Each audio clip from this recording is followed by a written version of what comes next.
Hello there. I'm glad you're here. Wherever you are lying beneath soft sheets, listening in the hush of the night, take a moment to breathe. Let your breath slow in and out like the rhythm of distant waves. The world has quieted for now, and you found a small space among the stars. Tonight, we'll drift together through the great mysteries of the cosmos, not to solve them, but to rest within their beauty. We'll wander from the first breath of the universe to the soft glow of galaxies still unfolding. The story of creation, of time and light, will hum gently in the background, like a lullaby written in physics and starlight. If you find calm in these quiet journeys, and if they help you fall asleep while the universe softly turns, consider liking or subscribing so you can return to this little corner of stillness whenever you wish. Now, let the day fall away. Imagine yourself floating through darkness, vast and kind, surrounded by stars older than memory. Settle your shoulders and let your breath soften, steady as the hush that lingers after rain. In this quiet, picture everything that ever was gathered into something smaller than a whisper, an ember of existence, unbearably hot and impossibly dense. There was no sky around it, no empty room to explode into. Space itself had not yet learned to stretch. Then came a letting go, not a blast tearing through silence, but the fabric of reality, opening, expanding, making room. The beginning was a bloom, the room appearing as its own walls drifted outward, the night unrolling to receive its first light. In the earliest flicker of time, energy foamed and flickered into quarks and electrons, into neutrinos that slipped through matter like ghosts through fog. Quarks clasped one another into protons and neutrons, little knots tied by the strong force. The newborn cosmos was still a luminous storm, a sea where light and matter tumbled together so tightly that no photon could travel far without being turned aside. It was brightness without distance, heat without horizon. Minutes arrived like ages. In that brief, primordial lull, a simple alchemy took hold. Protons and neutrons found one another and stayed, building the lightest nuclei. Hydrogen took its first quiet breath. Helium formed in tender pairs and trios. A trace of lithium signed the ledger of beginnings. This was the universe's first chemistry, practiced in a furnace and written in ratios we still measure today. When the fire thinned, the sea of light and particles kept moving as one, a radiant fog drifting through an ever-widening space. Hundreds of thousands of years passed, and the temperature fell through a threshold like snow settling into silence. Electrons slowed enough to be captured, slipping into orbits around those waiting nuclei. With that, the fog cleared.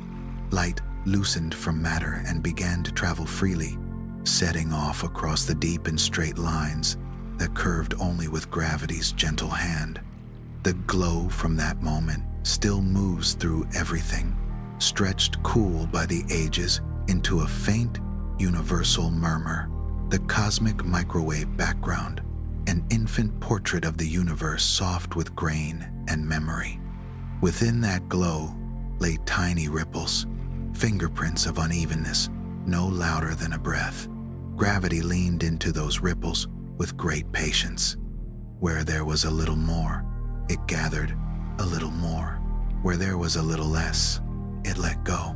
Hydrogen drifted toward the dimples in the cosmic fabric, and the dimples deepened as they filled.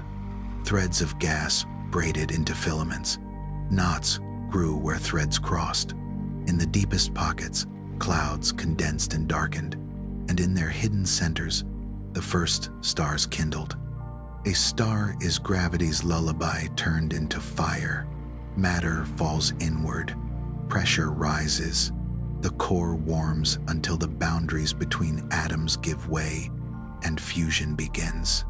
Hydrogen becomes helium, and the star shines with the quiet certainty of a process that will continue so long as its fuel holds. Those first stars were brief and brilliant. They lived fast, forged heavier elements in their hearts, then ended in eruptions that seeded space with the ash of future worlds. Carbon for breath and bone, oxygen for oceans and lungs, iron for blood and stone. From the ashes, clouds gathered again. New stars were born from enriched gas, and around many of them, thin disks of dust circled and clumped. In those disks, pebbles met and held, grew into rocks, then mountains, then spheres. Planets learned their orbits, and moons learned to follow. What had once been a single, breathless seed had become a garden of orbits and tides, rings and weather, quiet mornings and long nights. All of this unfolded along invisible bones, a web of dark matter, unseen but felt. It shaped the lanes where galaxies would travel and the harbors where they would anchor. Cities of stars assembled on that scaffold, some spinning themselves into spirals with arms like swans' necks, some settling into rounded swarms, some remaining delightfully unruly. Clusters formed, then superclusters, linked by filaments that arced across spaces so large they could only be traced by the slow arithmetic of gravity and time. The glow that left the baby universe still hums, thin as cool tea in a vast cup, a reminder that the whole sky once fit inside a smaller one. The pattern of galaxies tells the same story in a different script. Everything is drifting apart on currents written into the fabric of space. Lanterns on a dark river, receding not because they swim away, but because the water between them stretches. Hold this timeline gently. At one end, the warmth of the first moments. At the other, the cool breath of now. The early seconds rush like a stream over stones. The first stars gather like dew. Galaxies take their time, as forests do. The rhythm underneath is steady and simple. Expansion, cooling, structure, light. You can breathe it. Inhale, energy condenses into the smallest pieces. Exhale, space stretches, making room. Inhale, nuclei form. Electrons arrive. Exhale, the fog thins. Light travels free. Inhale, gravity gathers. Clouds become cradles. Exhale, stars awaken, and their light teaches the dark how to glow. There is a kind intimacy in this immensity. The calcium in your bones was forged in stellar hearts. The iron in your blood once sat at the core of a star that ended in a bloom of light. The oxygen you draw now was cooked in generations of suns that came and went long before memory. Every breath completes an ancient sentence that began when electrons first settled into orbit and the first free light set out across the new night. To rest now is to rest within that story, to let a very old universe hold you with a very gentle hand. Galaxies continue to drift as space widens. Light continues to lengthen as it travels. Gravity continues its quiet work, gathering what is near, loosening what is far. From a seed that had nowhere to expand but everywhere, the world learned how to be room enough for all of this: stars and seas, rings of ice and fields of stone, comets that write cursive across dark margins, and minds that wonder in the small hours. Let your eyes soften. Let the shapes of thought loosen, like constellations fading toward dawn. The beginning is not a noise that wakes you. It is the comfort of knowing that everything has unfolded from a simple generosity of space. The universe did not explode into being, it unfolded into welcome. And in that unfolding, it made light, and from light, it made time, and from time, it made places for resting this bed, this breath, this night that stretches just far enough to cradle sleep. Settle deeper into the quiet and let the night feel roomy around you. Far above, an ancient glow moves through everything, a soft, even murmur of light stretched thin by time. It is not bright enough to wake a bird. It is just warm enough to tell a story. Long ago, when the universe cooled enough for electrons to nestle into orbits and for photons to slip free, that light began traveling. It has never stopped. We can still feel it today as a whisper in the microwave part of the spectrum, a gentle afterimage of the first clear moment. Think of it as a baby photo the cosmos took of itself and tucked into the dark for safekeeping. The pattern in that glow is delicate as breath on glass. Tiny variations in temperature no louder than a sigh dot the sky in a modeled map.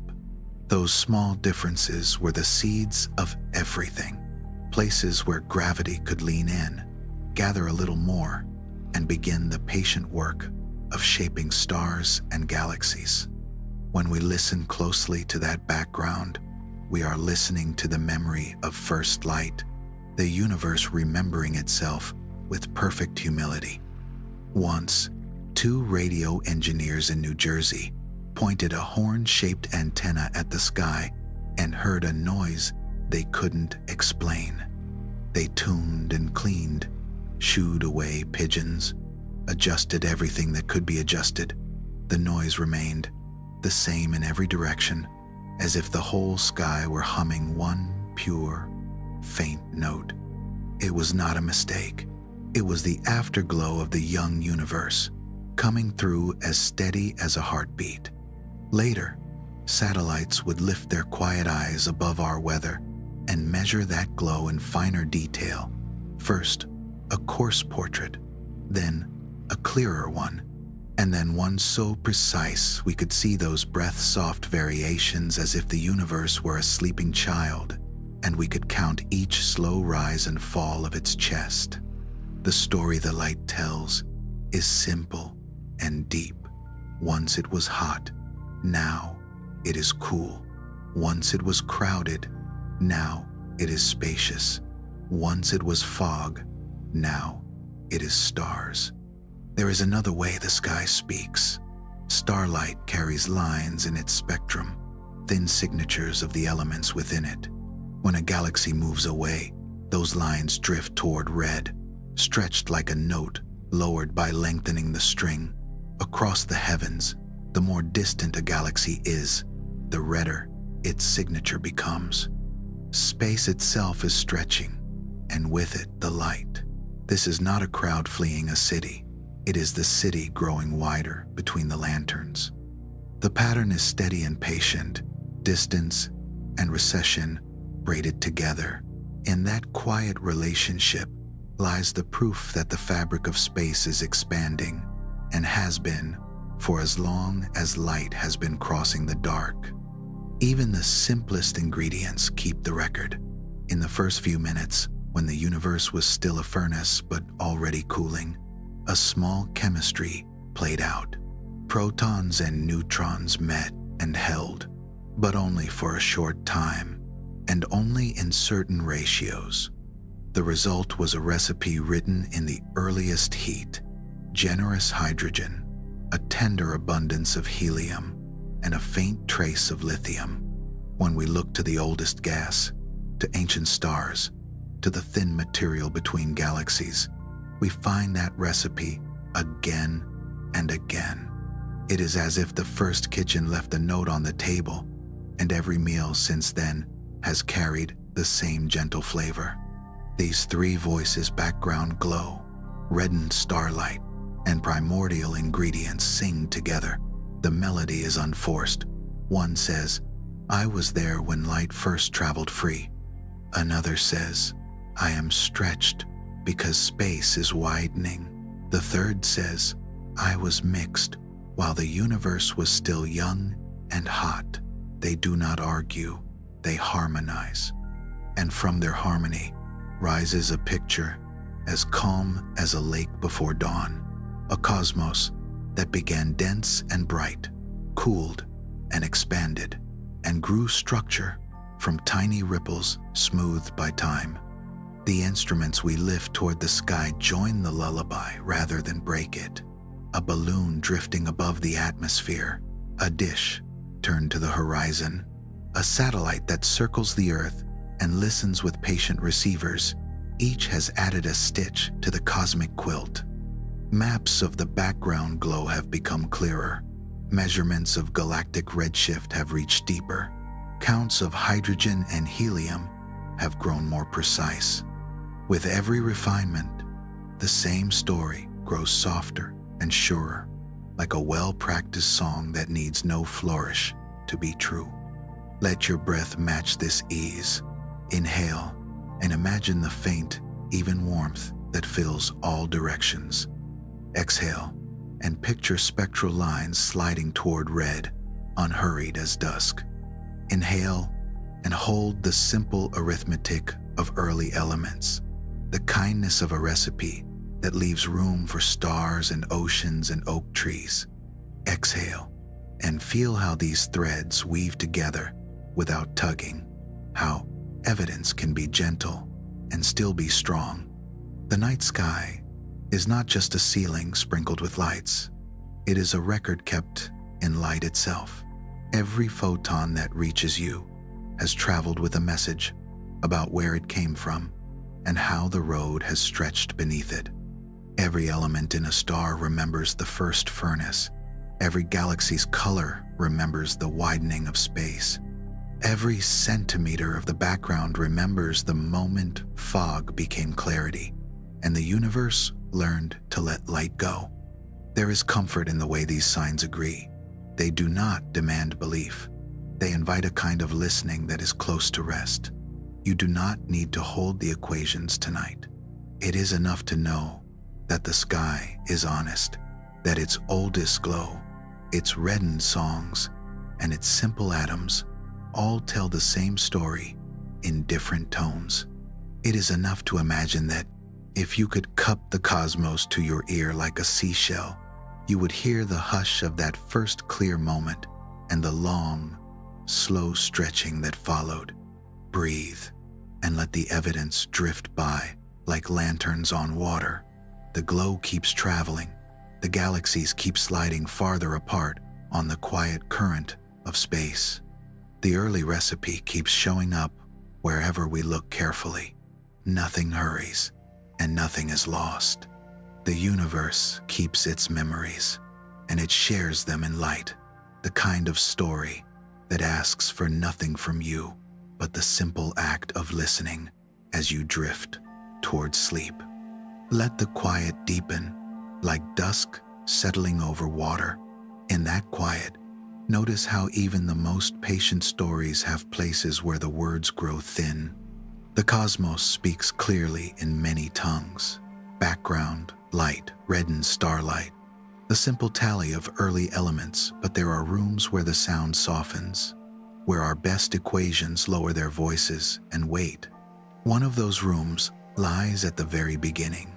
Follow the trail of expansion backward past galaxies and stars, past the first atoms, past the first seconds, and the mathematics points toward a place it cannot describe, a point of impossible density where the curves of space not too tightly to be traced.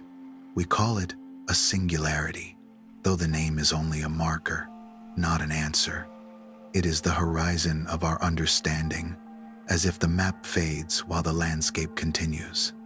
Here, gravity so well behaved across light years meets the jittering rules of the quantum world, and the two talk past each other like waves crossing on a lake. Somewhere beyond that crossing, a deeper grammar must exist, a way to join the heavy certainty of space-time with the small, bright quickness of particles. Until we find it, the first heartbeat of the universe remains hidden behind a soft curtain. There's another quiet mystery woven through the night. Most of what holds the cosmos together cannot be seen. Galaxies spin in ways that should fling their stars into the dark, yet they remain whole, as if held by invisible hands. Light bends around clusters more strongly than their visible matter can explain, tracing extra weight like a lens traces shape. We call the missing mass dark matter not because it is shadow, but because it does not shine. It seems to pass through light and ordinary atoms without fuss, revealing itself only by gravity's patient pull. It is the scaffold on which galaxies learn to grow, the unseen bones of vast structures. We do not yet know what it's made of. Perhaps heavy, quiet particles drifting in halos. Perhaps something more subtle, written into the laws that guide motion at the largest scales. We listen for it in deep mines and quiet detectors, in patterns of cosmic structure and the whisper of early light. So far, we hear only the absence it explains so well. And above this hidden weight, there is a hidden push.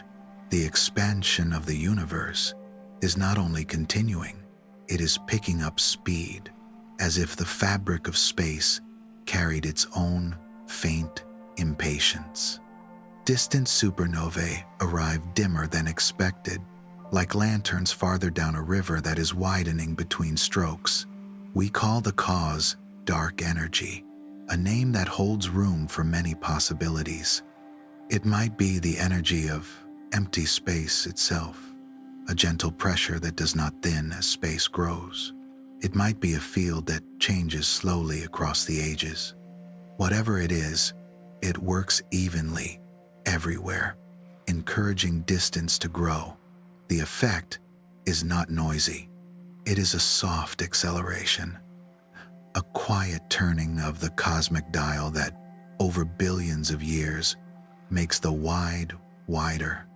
Between the unseen mass that gathers and the unseen energy that loosens, the universe balances like a kite on two winds. The visible world stars, planets, oceans, trees, faces, accounts for only a small share of the total.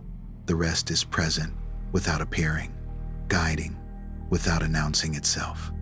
There is comfort, strangely, in this humility. What we do not see still leaves careful fingerprints, and from those prints, a picture emerges clear enough to trust. There is a third puzzle, smaller in scale but tender in its consequences. In the early heat, matter and antimatter should have been born in equal measure mirror partners, whose meeting ends in light. If perfect symmetry had ruled, every particle would have found its opposite, and the young cosmos would have cooled into pure radiance, with nothing left to shape into stars or you. Yet a tiny imbalance remained, like a single extra grain of sand after an hourglass is flipped. For every billion pairs that met and vanished, there was perhaps one extra piece of matter left over.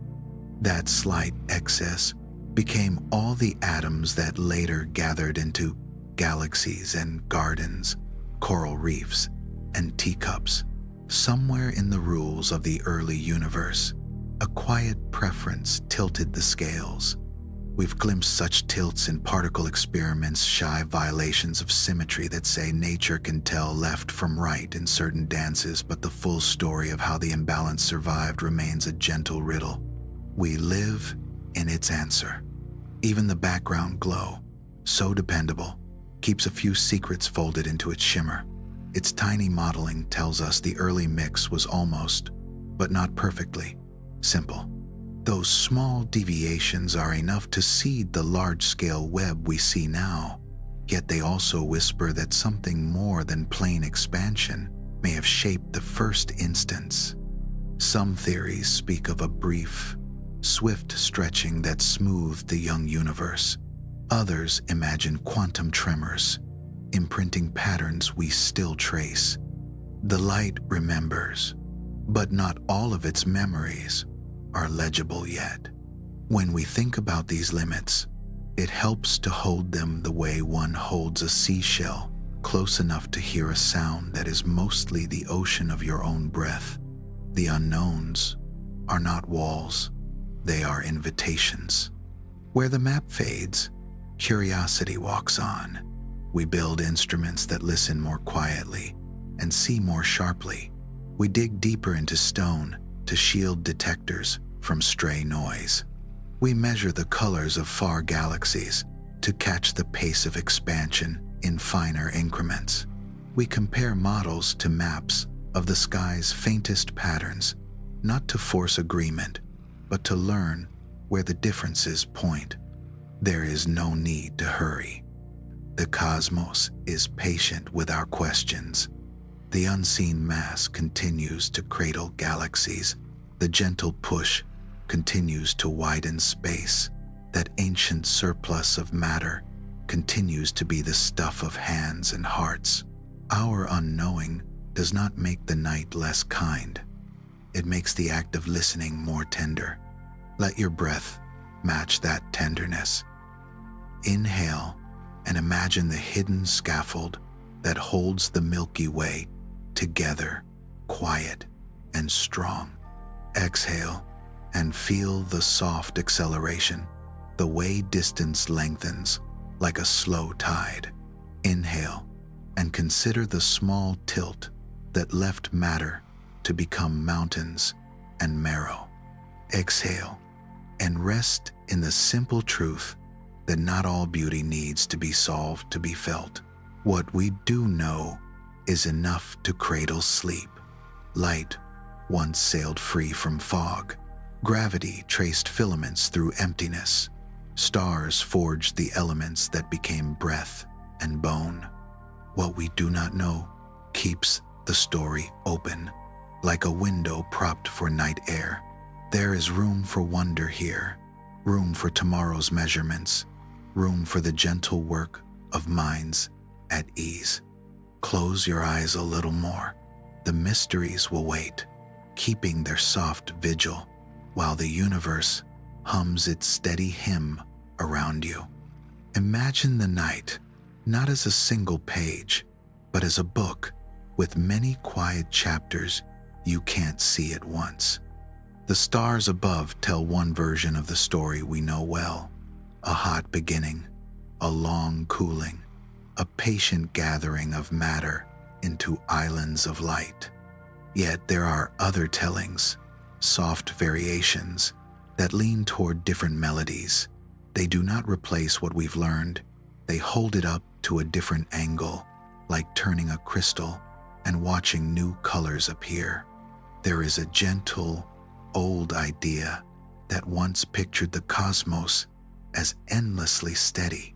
In that view, space expands, but new matter slips into existence just fast enough to keep the average density the same, like a lake fed by invisible springs that match every drop that evaporates.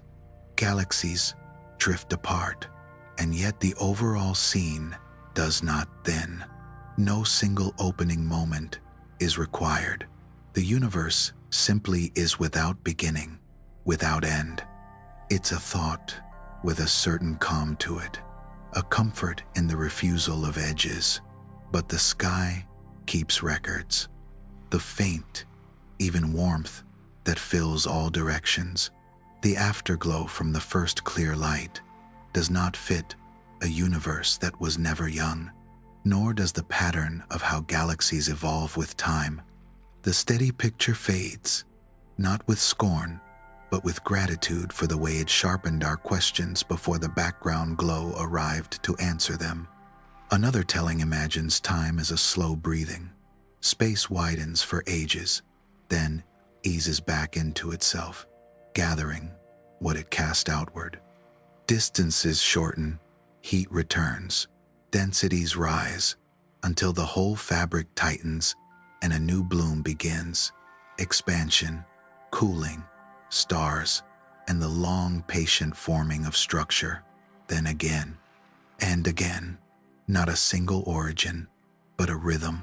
The universe learning to inhale and exhale across eras so vast the words themselves grow hushed. This cyclic picture is drawn to the places where our usual story grows thin, those first instants that our equations struggle to name, and suggests that beginnings may themselves be outcomes of what came before. The appeal is quiet and deep. If time has a memory, each cycle might hand the next just enough boundary conditions to start clean and familiar, while never quite repeating the same song. There is a colder version of this rhythm, written in the language of higher dimensions. Picture our cosmos as a three-dimensional sheet. Physicists call it a brain floating in a larger space with room for more than we can sense. On a parallel sheet near ours, another universe drifts. Every so often, the sheets approach and touch. The contact injects energy like striking flint, and a new period of expansion begins in our world.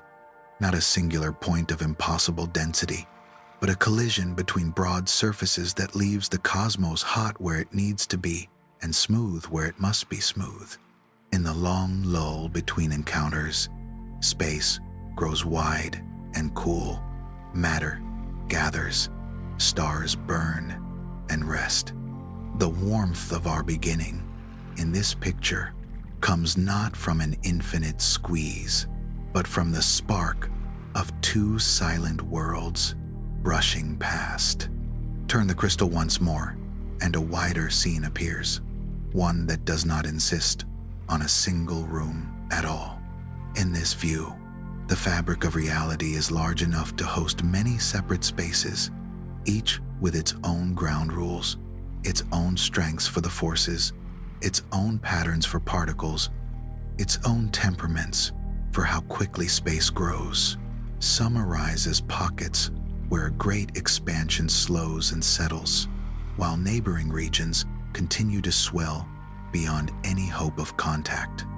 Some may be anchored in different arrangements of the same deep theory, as if the laws we recite here are one set from a vast shelf of possibilities.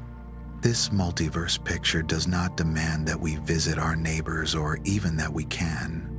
It is enough to consider that if the shelves are broad and varied, then somewhere there will be rooms with conditions gentle enough to host chemistry, warmth, oceans, and the long patience that life requires. Not because the cosmos aims at life, but because a large library contains many stories, and we are most likely to awaken inside one that can be read. These alternative tellings breathe for reasons both practical and poetic. They try to ease the early tensions in our standard account. What fixed the initial smoothness? What set the first ripples? How to speak of a moment where our best mathematics refuses to stay finite? The cyclic rhythm gives beginnings a history. The brain collision spark offers a start without an infinitely tight knot. The multiverse widens the stage so that parameters which feel over-precise here might be ordinary across a larger landscape. Each, in its way, is a hand held out toward the places where our knowledge goes soft at the edges. The sky, for its part, is generous but careful. It gives us the infant glow, and in that glow, a delicate stippling whose statistics we can weigh and compare. It gives us the reddening of distant galaxies, a quiet proof that space itself stretches. It gives us the early recipe of elements, mixed in a furnace only minutes old. From these, the usual story rises with a steadiness that helps you sleep. The alternatives ask for more. They suggest marks that might exist, a ring in the early light where two universes brushed, a signature in the pattern of ripples that could point to a prelude before the first clear moment. We look for such whispers without clutching at them. A good lullaby does not rush to a chorus. It returns to simple notes, and lets time do the smoothing. Even when an idea steps back from the center, there is kindness in the stepping. The steady picture taught us to ask how density could remain constant under expansion, and the asking led to better measures of how the cosmos truly changes with age. The cyclic rhythm reminds us that what we call beginnings might be doors, not walls. The brain collision spark teaches us to imagine dimensions we do not feel, and to accept that what looks like a point may be the imprint of something broad. The multiverse invites humility. Our preferences are not law. Our universe may be a comfortable room in a sprawling house. Nothing in these possibilities steals the comfort of what we know.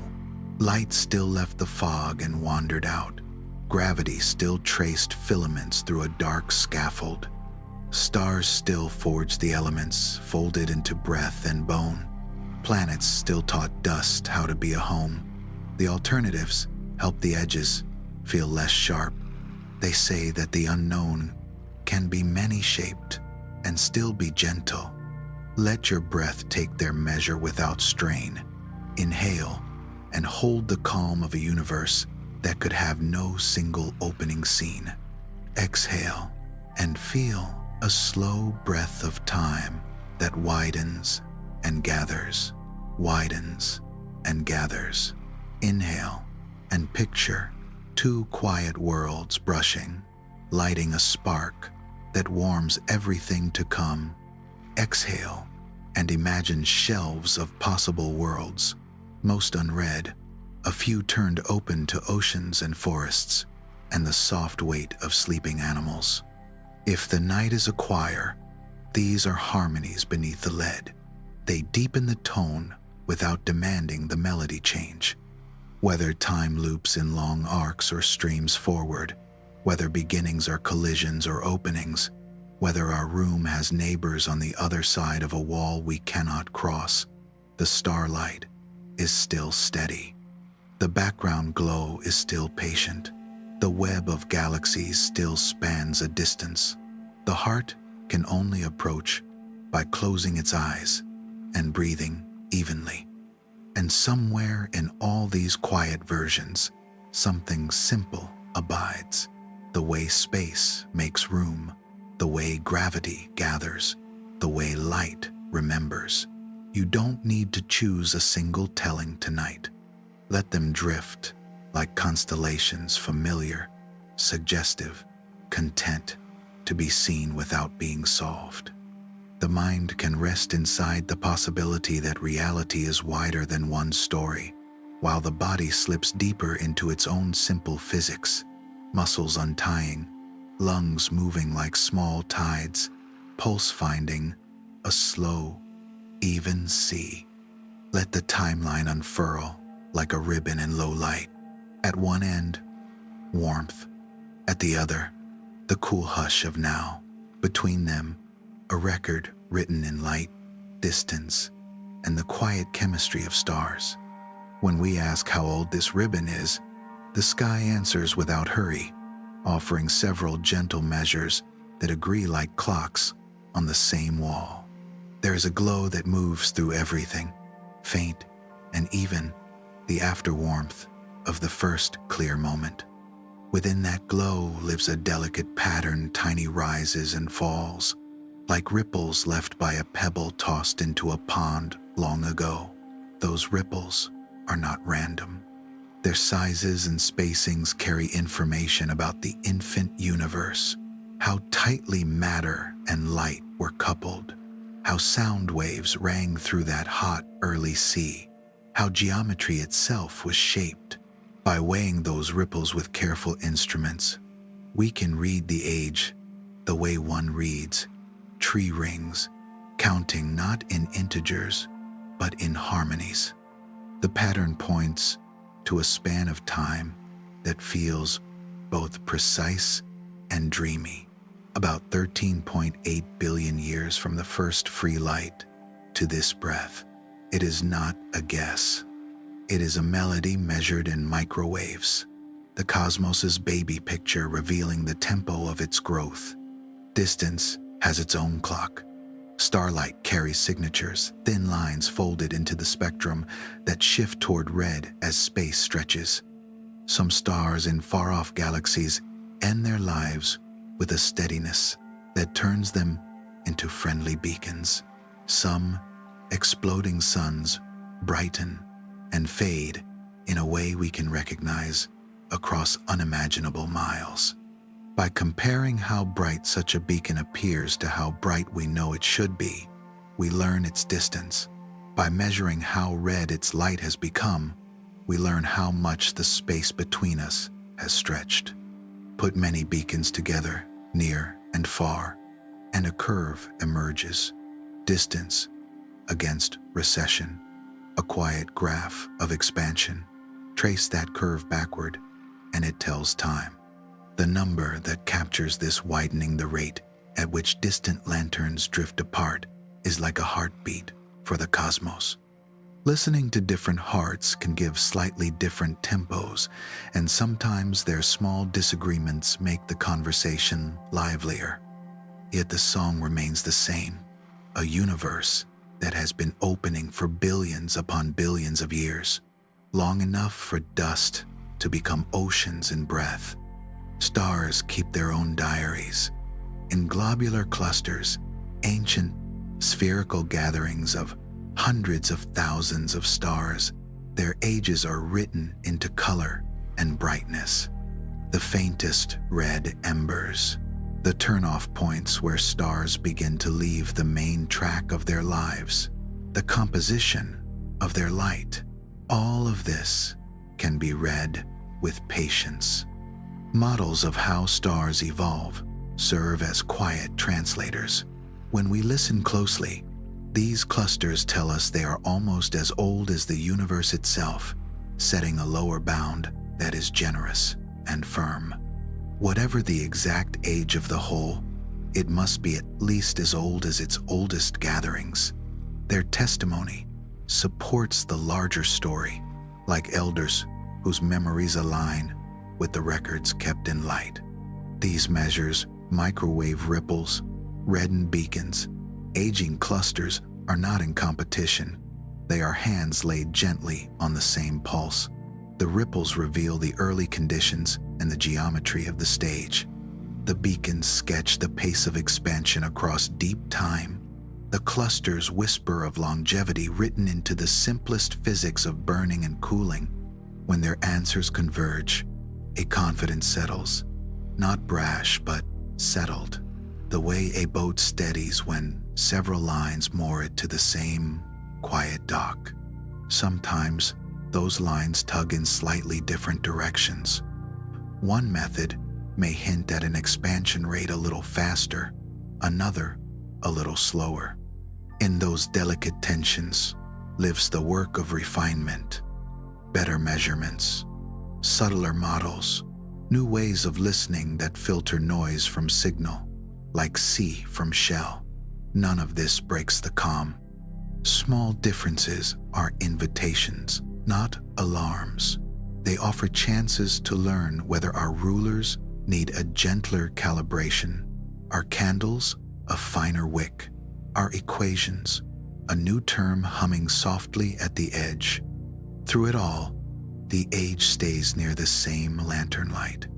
A universe old enough to have forgotten the heat of its beginning, young enough to still be making new stars in dark nurseries. The glow's pattern carries more than time. It encodes how much matter the universe holds, how much of that matter shines, how much of it is quiet and unseen, how evenly space is curved. It remembers a brief smoothing that likely happened when everything was still very young, a swift stretch that ironed out wrinkles and left behind the small, essential ripples we now measure. Each of these memories helps fix the length of the ribbon. The more pieces we fit, the more the age settles into focus, like a distant shoreline, resolving as dawn light spreads. Distance methods are many and gentle. Some rely on the steady spin of stars whose pulses beat like metronomes. Some use the way gas in galaxies lights up in infrared, a glow that bypasses dust and reaches us with fewer disguises. Some watch the bright ebb and flow of supernovae. Others trace the sizes of galaxies and the music of gas sloshing in clusters. Each step in the ladder of distance is checked against its neighbors, each rung sanded smooth. When we climb carefully, we don't wobble. We rise to a view where the curve of expansion can be seen clearly enough to mark the years that have passed since light first traveled free. The cluster's diary can be read in several inks. One uses the color magnitude diagram, a map where stars live along a main track until their cores change and they peel away. Another studies the faint cooling of white dwarfs, the embers that remain when stars like our sun have exhaled their outer layers and settled into quiet. In the coolest of those embers is a slow clock. Their temperature has been falling for a staggeringly long time. Their chill sets another boundary. The universe must be older than these quiet coals. It is. When all the voices are gathered, the glows ripples, the reddened beacons, the elders in their clusters, the embers cooling in the dark, the agreement feels like a quilt. Each square has its pattern. The seams are careful. Lay it over you, and it warms without weight. Roughly 13.8 billion years of becoming, from a tight, bright beginning to a sky wide enough to carry your sleep. The number is not sacred. It is simply well loved by the measures that point to it. If tomorrow's instruments adjust it a little, the quilt will be mended without fuss. The night will remain the night. Breathe with this knowledge as if it were weather, something soft that passes over skin rather than through thought. Inhale and hold the baby picture of the cosmos, its ripples tuned like the spacing between the strings of a harp.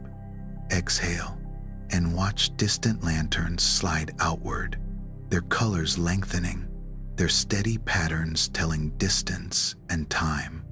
Inhale and see rounded gatherings of ancient stars, their lives traced in light, their ages anchoring the tale. Exhale and feel how these threads tie to one another, a quiet knot that does not tighten but holds. To know the age is not to hurry the heart, it is to rest in the kindness of coherence. Several simple truths, each measured in its own way, settling together. Time becomes less an arrow and more a tide rising from a warm and crowded shore toward the cool spaciousness we inhabit, then flowing on. The ribbon continues to unroll. Stars are born tonight, somewhere in a dark cradle. A white dwarf cools by a fraction of a degree. A distant beacon completes its slow brightening and begins to fade. The clocks we have placed in the sky keep perfect time for what matters, the soothing fact that we belong to a long, patient story, and that story is steady enough to sleep in. Imagine the earliest universe like a taut silk sheet, wrinkled by tiny imperfections and trembling with heat. For a breath shorter than a heartbeat, that sheet stretched with astonishing speed.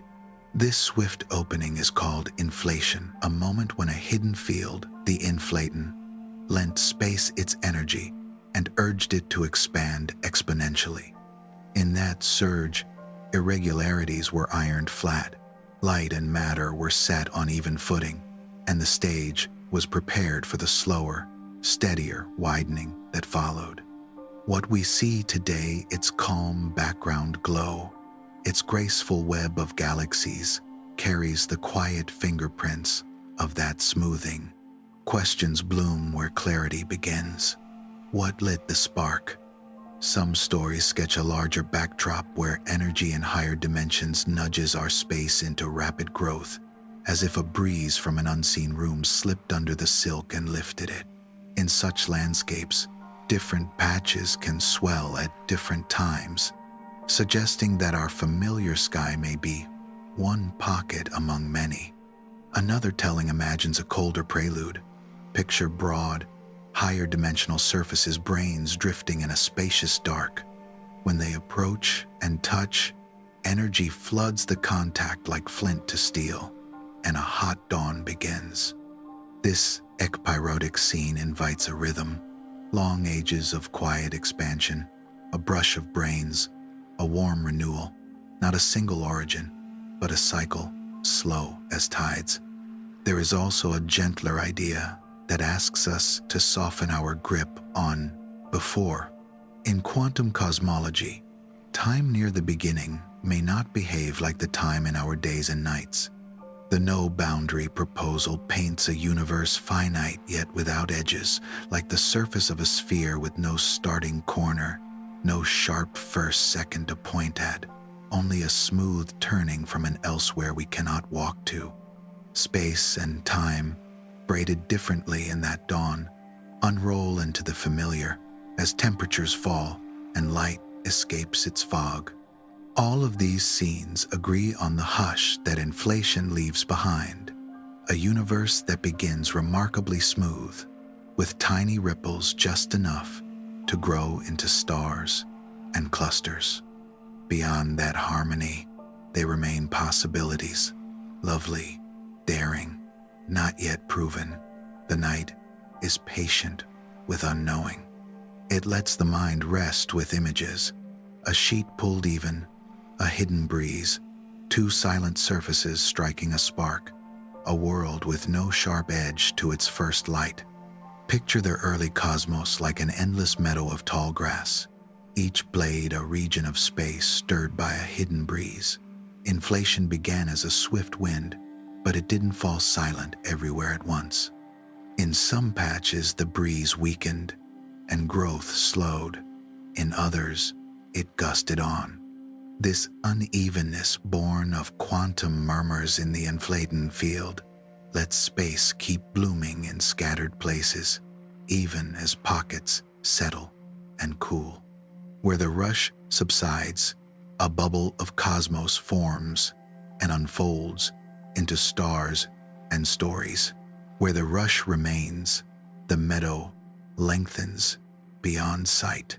The process renews itself, calm and inexhaustible. Each bubble carries its own local rules, the way valleys form distinct climates along one range. Tiny differences in that field at birth can echo as different strengths of forces, different masses for particles, different balances that shape chemistry and sky. In such a landscape, the puzzle of fine-tuning softens.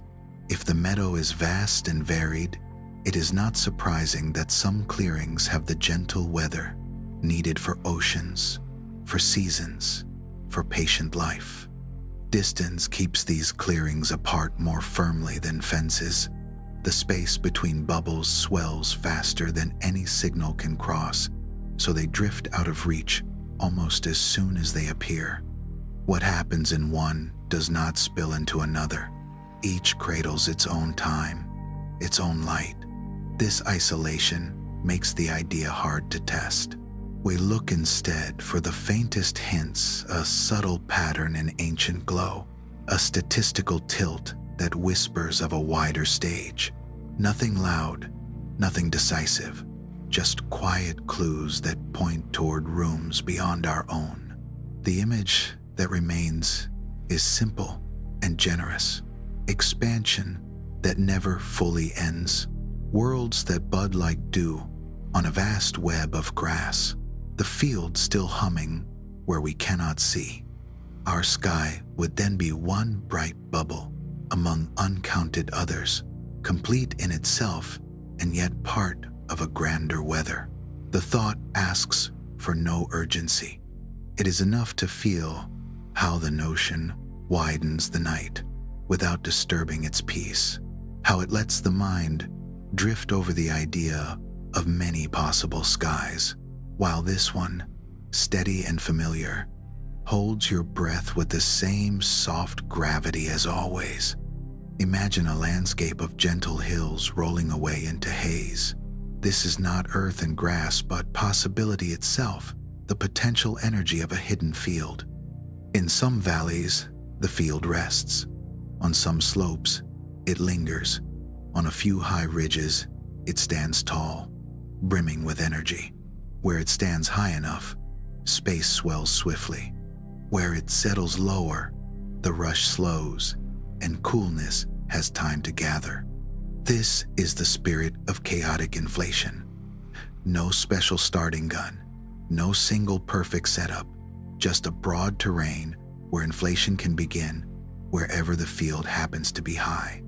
Like dawn, arriving first on the tallest points. Simplicity guides the map. The potential can be drawn with the cleanest strokes, parabolas, soft quartic rises, curves a pencil could sketch in one breath. Because the geometry is simple, the rules are forgiving. Random patches of the early cosmos find themselves high on the slope, and the swelling begins. Elsewhere, the field sits lower and waits. The randomness does not add noise. It adds inevitability. Somewhere, inflation will start. Somewhere, it will continue. The landscape does the choosing without ceremony. As the field slides down its slope, it releases energy into space, and the surging expansion evens out wrinkles like a warm hand smoothing a sheet. When the slide slows and the field settles, the flood of energy turns into particles and light. A local universe cools, then brightens with stars. But the landscape is wide. Far away, another ridge remains high, and the swelling persists there. In this way, chaotic inflation naturally feeds an ever-branching growth, bubbles budding from a field that never everywhere rests. Regions slip out of causal contact, each carrying its own small differences forward into chemistry, structure, and sky. These ideas travel comfortably with deeper frameworks. In high-energy theories and quantum cosmology, fields and extra dimensions provide rich ground where such simple potentials can live. The predictions meet observation in quiet ways. The faint grain in the cosmic microwave background, the nearly scale-free spread of its ripples, the large-scale structure that grew from those first, delicate seeds. The shapes on the sky do not pronounce a single model, but they welcome this gentle one. What remains, after the equations soften into images, is a calm, roomy sense of beginnings, inflation, kindling, wherever the slope is high, each kindling smoothing its patch, cooling into matter, and lighting stars, while elsewhere, the field stays tall and the swell goes on. A universe that starts not by decree, but by opportunity, like fog lifting first on the hilltops, then easing down into the valleys, leaving a clear morning woven from many quiet openings. Imagine reality as a library so large you can't see its walls. Our familiar universe is one quiet reading room in that library lamplight, warm pages turning softly, while beyond the doorway, other rooms glow with their own arrangements of shelves and stories. The idea is simple to picture and vast to hold, a multiverse where many universes exist side by side, each with its own rules whispered into matter and light. One path to this library begins with the swift stretching of space. Inflation smooths a region and slows there, but in neighboring reaches, it can continue, budding off self-contained rooms. Where the rush subsides, a bubble universe cools and begins its long work, forming stars, writing chemistry, teaching darkness how to shine. Far outside, space still blooms, and more rooms appear, each sealed by distance, growing faster than any signal can cross. Nothing escapes, nothing intrudes. Every bubble keeps its own weather, its own constants, its own quiet version of sky. Another path looks deeper into the building itself. In some blueprints drawn by string theory, our cosmos lives on a three-dimensional sheet, a brain floating in a wider dimensional hall. Other brains may drift near, carrying their own rooms. When brains brush or collide, energy floods the contact like sparks struck from stone, and a fresh universe warms into being. In this telling, the starting heat is not an infinitely tight knot, but the glow of a meeting across a hidden dimension, and the library gains another room without endangering the others. There is also the branching that happens in the smallest places. Quantum mechanics allows events to hold several outcomes at once, like a chord inside a single note. One interpretation hears every strand of the chord continue parallel histories unfolding, where each possibility becomes real in its own right. The branching is not a violence. It is a quiet proliferation, a thicket of paths that never cross again, each path carrying a complete and ordinary world forward. In a library this large, selection needs no miracle.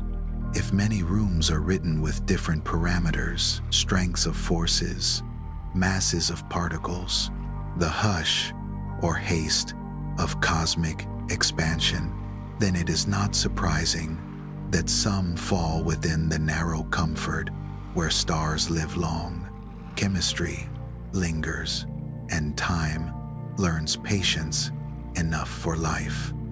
We notice those rooms because they notice themselves. None of this disturbs the calm of what you can see. The night above remains steady. The background glow is still patient. The web of galaxies keeps its slow arithmetic. The multiverse is a widening of possibility, not a demand. Let the image rest. A corridor of doors, each leading to a good, quiet room. Our own door slightly ajar, the lamplight gentle, the book open to a page that breathes. Picture an endless foam rising in slow motion. Some bubbles swell and drift apart, others bud from their sides. In the spaces between, the foam keeps making more of itself.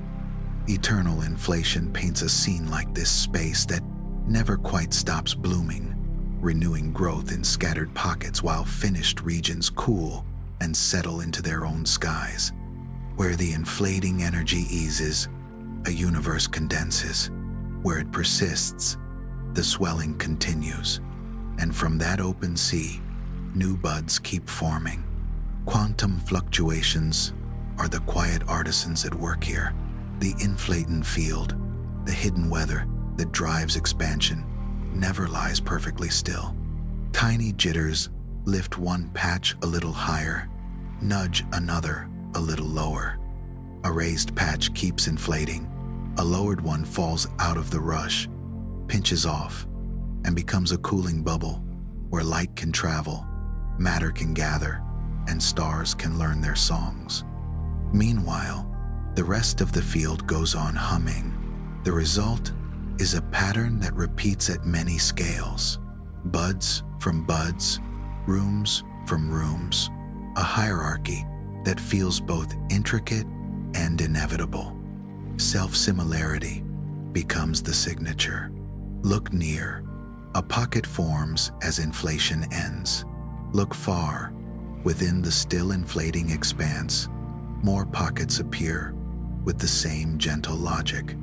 Each bubble can seed further structure inside filaments, clusters, spirals, while beyond its horizon, the larger bloom continues, like branches that carry smaller branches that carry twigs.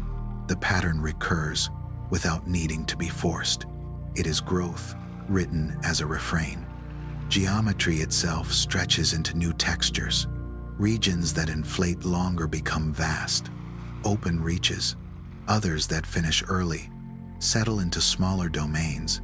The borderlands between inflating and finished patches trace a frothy topography, irregular, lively, and always changing.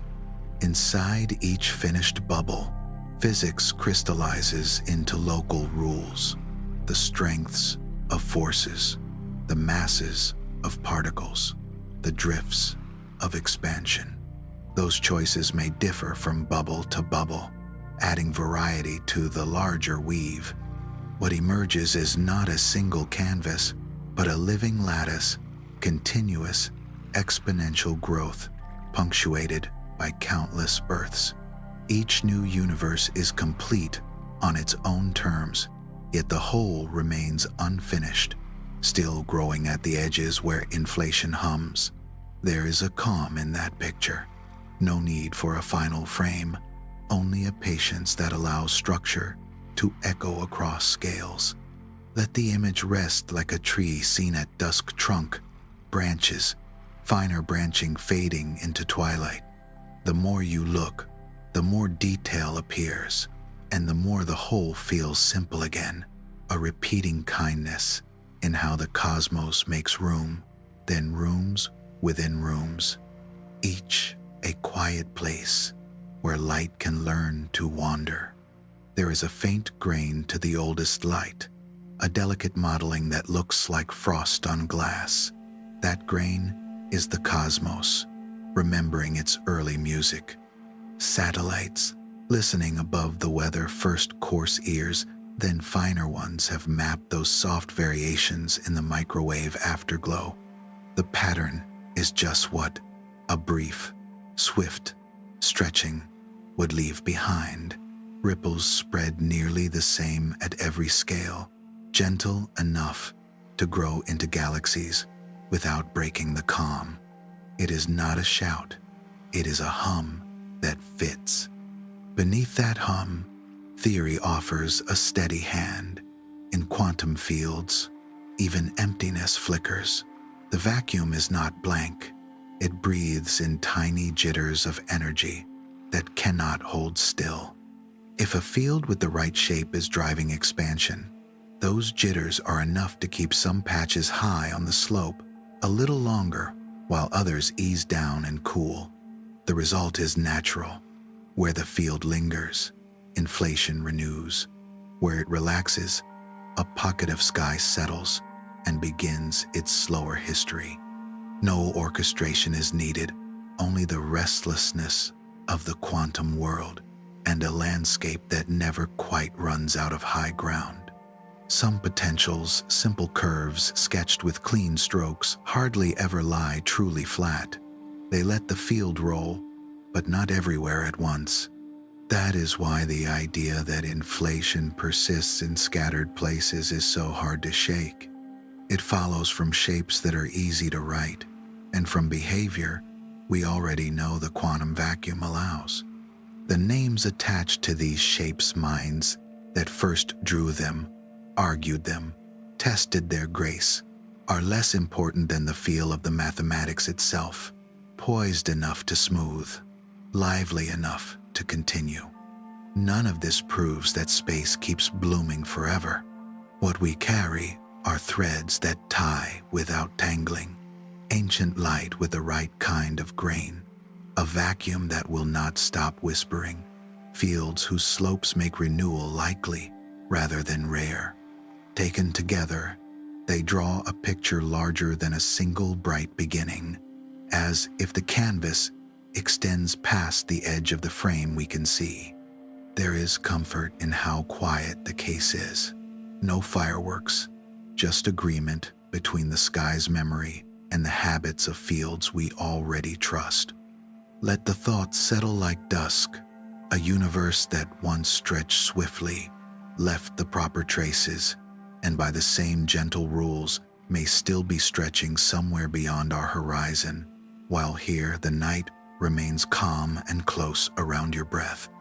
A paradox sits quietly in the sky. The oldest light arrives from opposite horizons, with nearly the same gentle warmth, as if those far regions once shared a hearth. By everyday distance rules, they shouldn't have traded even a single whisper. Yet the temperature matches to exquisite precision. The puzzle isn't noise, it's harmony. A brief, extraordinary widening resolves the contradiction. When everything was close, dense, bright, and intimate, light and matter mingled freely. Local patches came to the same temperature, the way neighbors settle into a common comfort near a fire. Then space itself stretched with breathtaking speed, carrying those reconciled regions far apart without disturbing the balance they'd already reached. The uniformity we measure now is not coordination across impossible gulfs. It is memory transported by expansion. That early stretch did more than even the warmth. It smoothed away awkward curvature, left space nearly flat, and sprinkled in the smallest ripples just enough texture for gravity to work with. Those ripples are etched into the ancient afterglow as delicate variations, spaced almost like notes on a softly played instrument. From such modest beginnings, galaxies found their cues. If the widening can start anew in scattered places, renewing itself here, pausing there, each newly settled cosmos carries the same calming inheritance. A short burst of rapid expansion in the first instance smooths its contents, sets the background temperature, and imprints gentle seeds for future structure. What you see overhead is one such region, finished with its sprint, and now unfolding at a measured pace, the early music still audible in the background hum. No messenger had to cross the modern universe to synchronize distant corners. The conversation happened when the room was small. Later, the room became a hall, and the air kept its softness. This is why the microwave glow is so even, and why its tiny mottling feels just right. Harmony first, distance after. Let the thought settle like a hand on cool water. The vastness above is steady where it should be and textured where it must be. Warmth was shared early, then carried outward on the quiet tide of expanding space. Beneath this scatter of stars, the balance holds smooth, calm, welcoming, while faint ripples wait patiently for gravity to turn them into stories of light. At scales too small for eyes or even ordinary intuition, the universe trembles, not with noise, but with the unavoidable flutter of quantum rules, tiny, restless jitters that no field can silence completely. The inflaton, the hidden weather that once urged space to swell, quivered this way as well. A nudge here lifted the field a little higher, a slip there let it sink a little lower.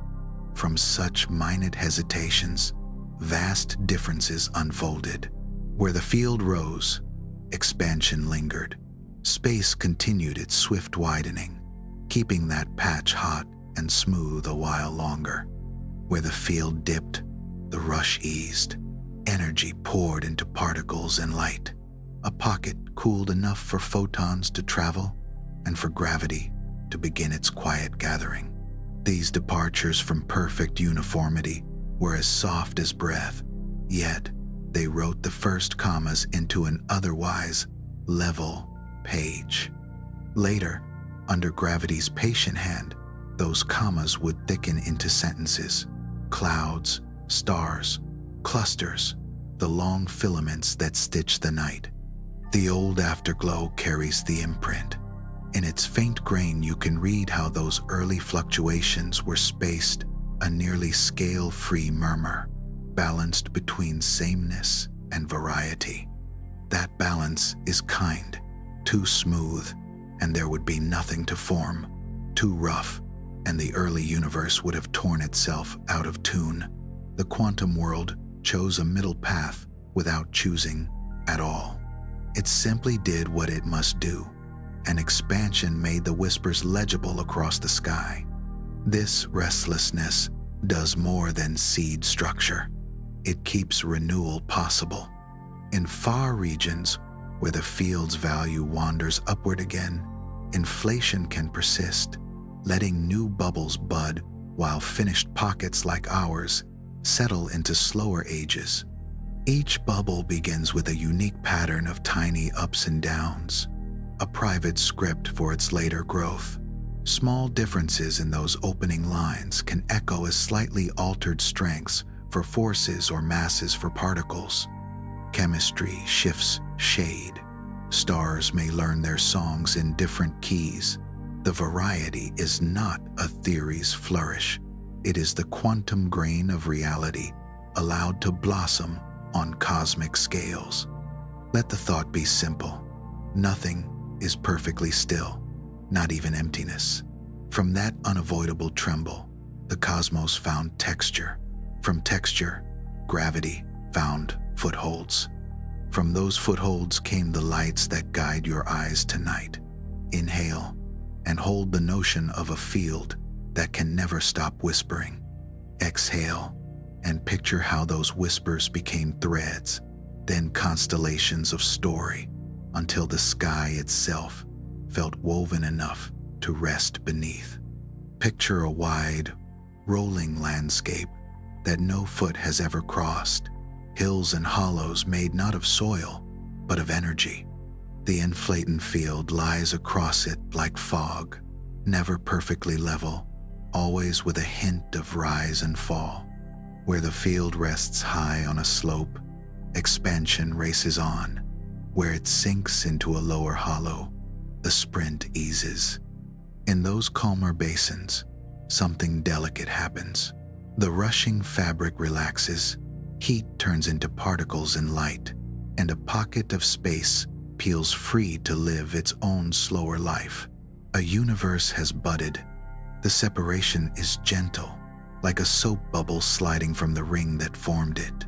Inside, temperatures drop enough for photons to travel and for gravity to begin its quiet gathering.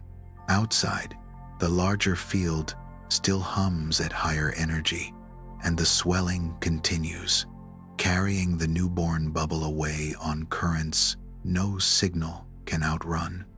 The boundary between them is a thin, exotic skin, no gate to pass through, simply a change of weather that keeps inside and outside from speaking. The image scales easily. As the inflating sea goes on, fresh dips appear in the field's rolling terrain. Each dip lets another pocket fall out of the rush and seal into its own domain. The familiar kitchen picture holds, a warm loaf rising, raisins forming throughout as the dough expands.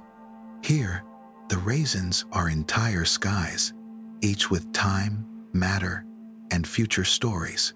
The dough is the still inflating space that stretches between them faster than bridges can be built. Because each bud forms from a slightly different starting height and contour on that energy landscape, the rules inside can vary in subtle ways. The strengths with which forces tug, the masses the particles wear, the pace at which space itself continues to widen, these can tilt by a hair. Those tiny tilts ripple forward into chemistry and starlight, shaping how structure grows and how long stars burn. Variety becomes the natural consequence of a field that never lies perfectly still. Nothing in this picture requires hurry. The froth can build for ages, a patient blossoming where the field allows, while finished bubbles cool into galaxies and long, quiet nights. If you hold the scene softly, it feels less like a machine and more like a garden, buds forming where conditions are right, each complete on its own terms, each carried outward on a swelling breeze. Somewhere beyond our horizon, the landscape rolls on, the field breathes its small fluctuations, and new rooms of sky keep arriving, light yet unlit, ready for gravity to hum its first low note. Some distances are not measured in miles, but in the way silence grows. If other universes bloom beyond our sight, the quiet between them is deeper than any ocean.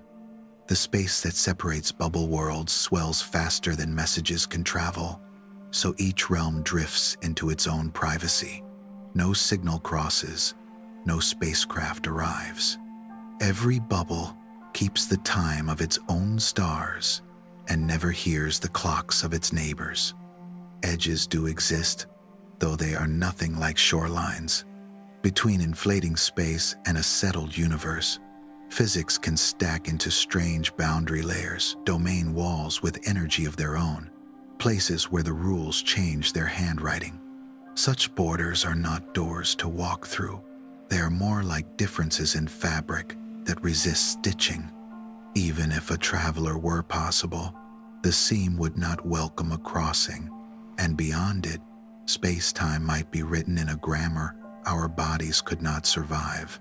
Direct encounters slip away under that widening silence, yet traces are not ruled out. If two young bubbles brushed while their walls were still forming, the contact might have left a bruise on the oldest light, a faint ring, a subtle asymmetry, a pattern that shouldn't be there if our sky grew entirely alone. Instruments have combed the microwave afterglow with patient care, looking for such signatures. The search is quiet work, more like reading for watermarks than chasing comets, and the verdict remains cautious. Hints and curiosities. No verdict loud enough to wake the night. Theory keeps pace by sketching how signs might arise. In quantum gravity and the higher dimensional blueprints of string theory, collisions or information exchange can be modeled in careful thought experiments, not to promise a path between worlds, but to map what their fingerprints would look like if they ever touched our page. The aim is modest and disciplined. Offer patterns to compare with the sky's faint grain. Refine them, compare again. Nothing here asks for urgency. The absence of a signal is itself a kind of message that our bubble is whole, that its horizon is a soft boundary the mind can lean against without falling through. Let the idea rest like starlight on water. Other rooms may exist, separated by a tide that never turns. If they ever brushed us, the mark would be slight, a whisper in the background. Until then, the silence is part of the beauty, and this universe is enough to lull the breath into an easy, even sea. Stand beneath the night and notice how the horizon gives the illusion of edges. Step toward it in your mind, and the edge recedes. Scale plays this gentle trick everywhere in the cosmos. What seems vast becomes a mere clearing when the map is widened. If space can keep renewing itself, blooming in scattered pockets, while the in-between continues to swell, then the room we call the universe may be only a small lantern pool on an unending plain. Within that pool, the view is already immense. Billions of galaxies, rivers of starlight braided into filaments, dark matter scaffolding holding the architecture together. Yet, eternal growth implies more regions still inflating far away, and, where the rush ebbs, countless bubbles cooling into their own skies. A single bubble might be finite, with a horizon like ours that curves back on itself or stretches beyond any journey. The ensemble, though, can be boundless, a sea with no enclosing shore. Variety follows naturally from such abundance. Tiny differences in the energy landscape where a bubble forms can tilt the strengths of forces or the masses of particles by a whisper. Chemistry shifts tone. Stars may burn longer or shorter. Gravity can be slightly more patient or more insistent. In one room, carbon flourishes. In another, the script for complexity writes itself with a different alphabet. None of this requires caprice, only the quiet diversity of initial conditions amplified by cosmic time. The old principle that the universe looks the same in every direction is still a comfort, but it becomes a local grace rather than a universal decree. Within a given bubble, homogeneity and isotropy can hold beautifully at large scales. Step outside that narrative, if outside can even be spoken of, and the chorus changes key. A wider reality allows neighborhoods with their own weather. The implications are soft but deep. If reality stretches this far, existence becomes less a single story and more a library of long, patient books. Our page remains true. Background glow, nearly uniform. Delicate ripples seeding structure. Stars forging elements folded into breath and stone. The broader canvas doesn't diminish it. It gives it context, like a familiar melody carried through a vast symphony. Let the notion loosen your sense of borders. Imagine a field at night with no fence, only the gentle fade of sight. Our lantern burns steadily here, warming its circle. Far beyond, other circles may glow, unseen and unneeded for the comfort of this one. The thought is not a demand to believe, merely a widening, an invitation to rest in the possibility that the map has more room than our eyes can hold, while this small, bright clearing is perfectly enough for sleep. Consider a room full of instruments, each tuned a little differently. Most produce sounds too harsh or too faint to carry a melody. A few, by quiet accident, fall into tune. Our cosmos feels like one of those few. The forces balance just so. Particles wear just the right masses. Chemistry lingers long enough for stars to burn and for oceans to dream. The question drifts in like a breeze. Why should the dials land on settings that let listeners like us exist at all? One answer is modest and patient. It says, you notice a hospitable room because inhospitable rooms have no one to notice them. This is the weak anthropic principle, an observation dressed as a reminder. Given many possible arrangements of nature's numbers, only a narrow band allows stable stars, complex atoms, long seasons. Wherever awareness arises, it will look around and find that the local settings lie within that gentle band, because they must. There is a stronger whisper that takes a bolder step. It suggests the world must, in some deeper sense, allow life to appear an insistence woven into the fabric rather than an accident of where we're standing.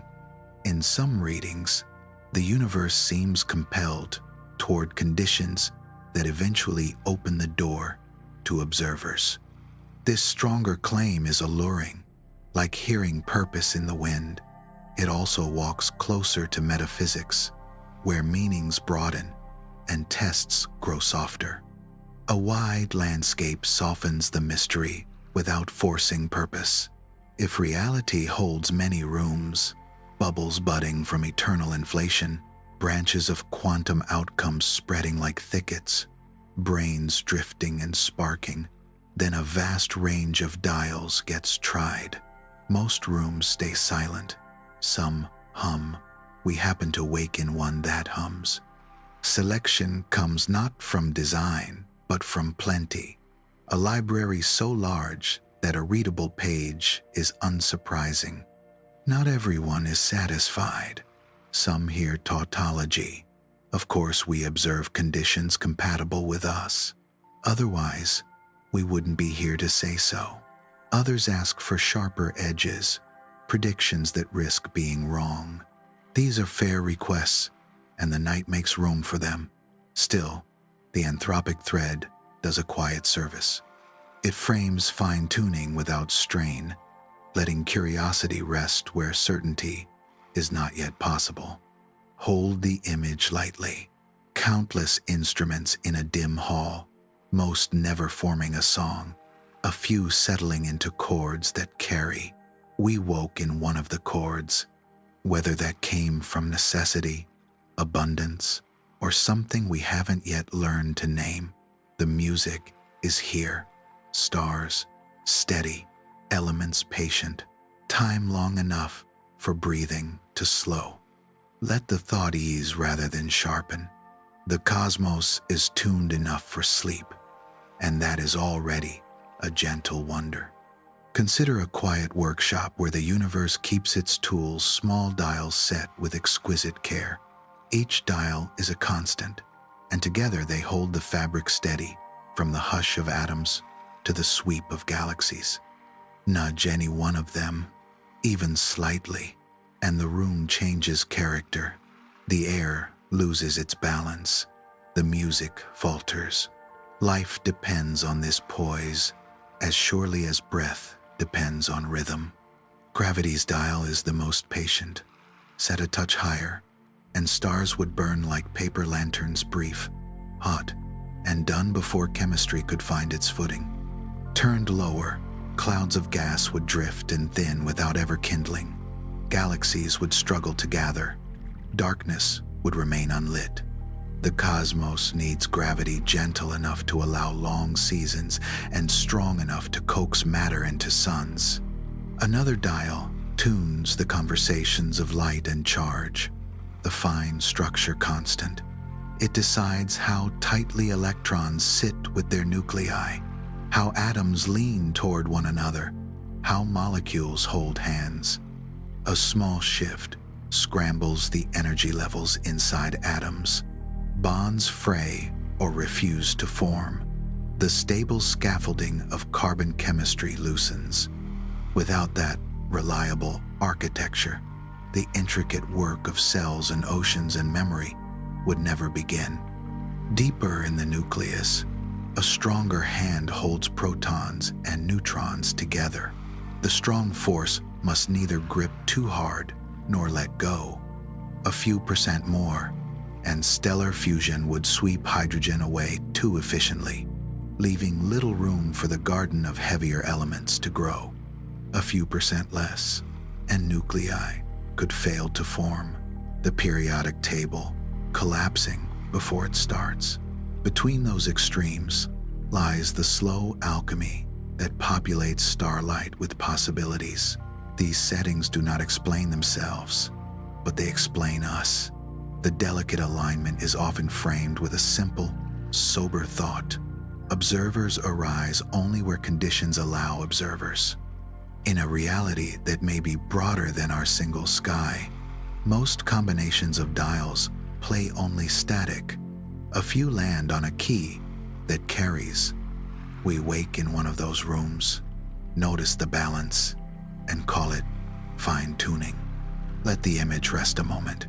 Gauges glowing faintly, needles steady, a soft hum holding everything in place. The constants do not shout, they keep time. Because they do, stars have long lives, atoms keep their promises, and matter learns the patience required for life to appear, linger, and wonder. Imagine an orchestra warming up in the dark. A single note drifts from the strings, then woodwinds, then brass, each instrument easing toward harmony. The universe carries a similar hush before the music, numbers tuned so precisely that melody can exist at all. Change one by a hair, and tone slips into noise. Change several, and silence returns. The gentlest of these notes is the cosmological constant, a faint pressure woven into empty space. Too large an expansion would race ahead, pulling matter apart before galaxies could gather. Too small or negative, and gravity would reclaim everything too quickly, collapsing the stage before lights could rise. The value we measure leaves room for structure to condense and for time to stretch long enough for stories. Close to the fire, where elements are forged, the strong nuclear force sets how firmly protons and neutrons cling. A whisker stronger and stars would fuse hydrogen with ruthless efficiency, leaving little water making hydrogen for later worlds. A whisker weaker and nuclei would fail to hold together. The table of elements would thin into poverty. Between those narrow banks, rivers of chemistry can flow. Another hand, quieter, essential, guides the weak interaction. It choreographs beta decays in stellar hearts and helps determine how supernovae distribute heavy elements. Change its strength in the rhythms of fusion and explosion stumble. The balance of carbon, oxygen, and the metals of life shifts, and the galaxy's pantry goes sparse or strange.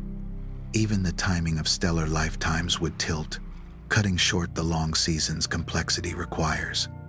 Electromagnetism, captured by the fine structure constant, decides how atoms speak to one another.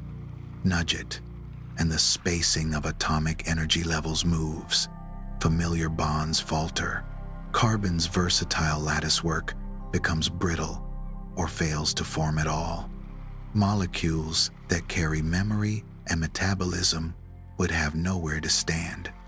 Beneath those conversations, a simple ratio, the mass of the electron compared with the proton, sets the scale of chemistry's choreography. If the electron were much heavier or lighter relative to the proton, orbitals would reshape, bond lengths would stray, water might not behave as the gentle solvent it is. With the ratio we have, atoms settle into geometries that invite life to try. Some redesign into this concert. Others hear selection in abundance that in a vast landscape of possibilities, melodies are rare but inevitable somewhere, and we woke where the tune holds. Either way, the feeling is the same, a quiet gratitude for a universe whose numbers land in the narrow band where stars live long, elements mingle kindly, and breath can slow while the music plays. Different hearths cast different warmth. Planets take their places around these fires, and the kind of flame matters as much as the distance from it. The parent star sets the rhythm, how bright the days will be, how steady the seasons, how long the stage stays lit for life to try its lines. Stars like our sun burn with a generous patience. Their light is steady, their tempers mild, their lifetimes long enough, billions of years, for chemistry to wander toward complexity. In that calm, a habitable band sits at a comfortable distance, where oceans can breathe, clouds can turn heat into weather, and climates can settle into patterns that don't break the thread of time. Smaller red stars, so common they outnumber every other kind, offer a different bargain. Their light is softer, so a planet must huddle close to keep water from freezing. Nearness brings risks. One face may end up forever turned toward the star, a perpetual day staring into a perpetual night, winds endlessly trying to carry warmth across the line. These stars also flare, sudden and intense, bathing nearby worlds in bursts of radiation that can strip atmospheres bare or jolt chemistry out of balance. The upside is a deep well of time, trillions of years of burning. If a world can keep its air and share its heat, it may find a way to thrive under such a small, enduring sun. Massive blue-white stars blaze briefly and fiercely. Their brightness widens the zone where liquid water might exist, but the candle burns too fast. A few million or a few 100 million years is a short lullaby for life to learn harmony, and the final notes can arrive as violent storms, supernovae that seed space with heavy elements yet scour nearby worlds. Their grandeur is real, their patience is not. Between these extremes, orange stars offer a gentle compromise. Cooler and dimmer than the sun, they live longer and often more quietly than red dwarfs, placing their temperate zones far enough out to reduce the grip of tidal locking while still close enough to keep worlds warm. Their steadier light and slower clocks give planets time to form stable climates, to cycle water and air without constant interruption, to let evolution take the scenic route. The star is the metronome, the light that writes the first line of a planet's weather and the last word of its seasons. With a steady sun, oceans learn to breathe. With a kinder orange hearth, climates may have even more time to practice. With a small, flaring ember, survival requires clever shields and deep patience. Choose the fire, and you choose much of the world that gathers around it. Water is a patient teacher. In its presence, heat softens, edges round off, and restless elements learn to meet without breaking. Within a drop, molecules drift and collide, trade energy, make and unmake bonds, a gentle market where life's business is conducted. Proteins fold like origami that remembers its own steps. Strands of DNA unzip and pair again. Sugars and ions travel as if carried by quiet currents.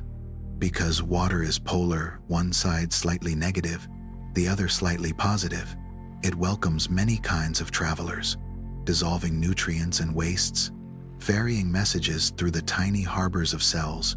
On the scale of worlds, water keeps the temper. Oceans breathe heat in and out with a slowness that calms the air above them. High specific heat is the phrase. The feeling is a coastline where seasons glide instead of lurch.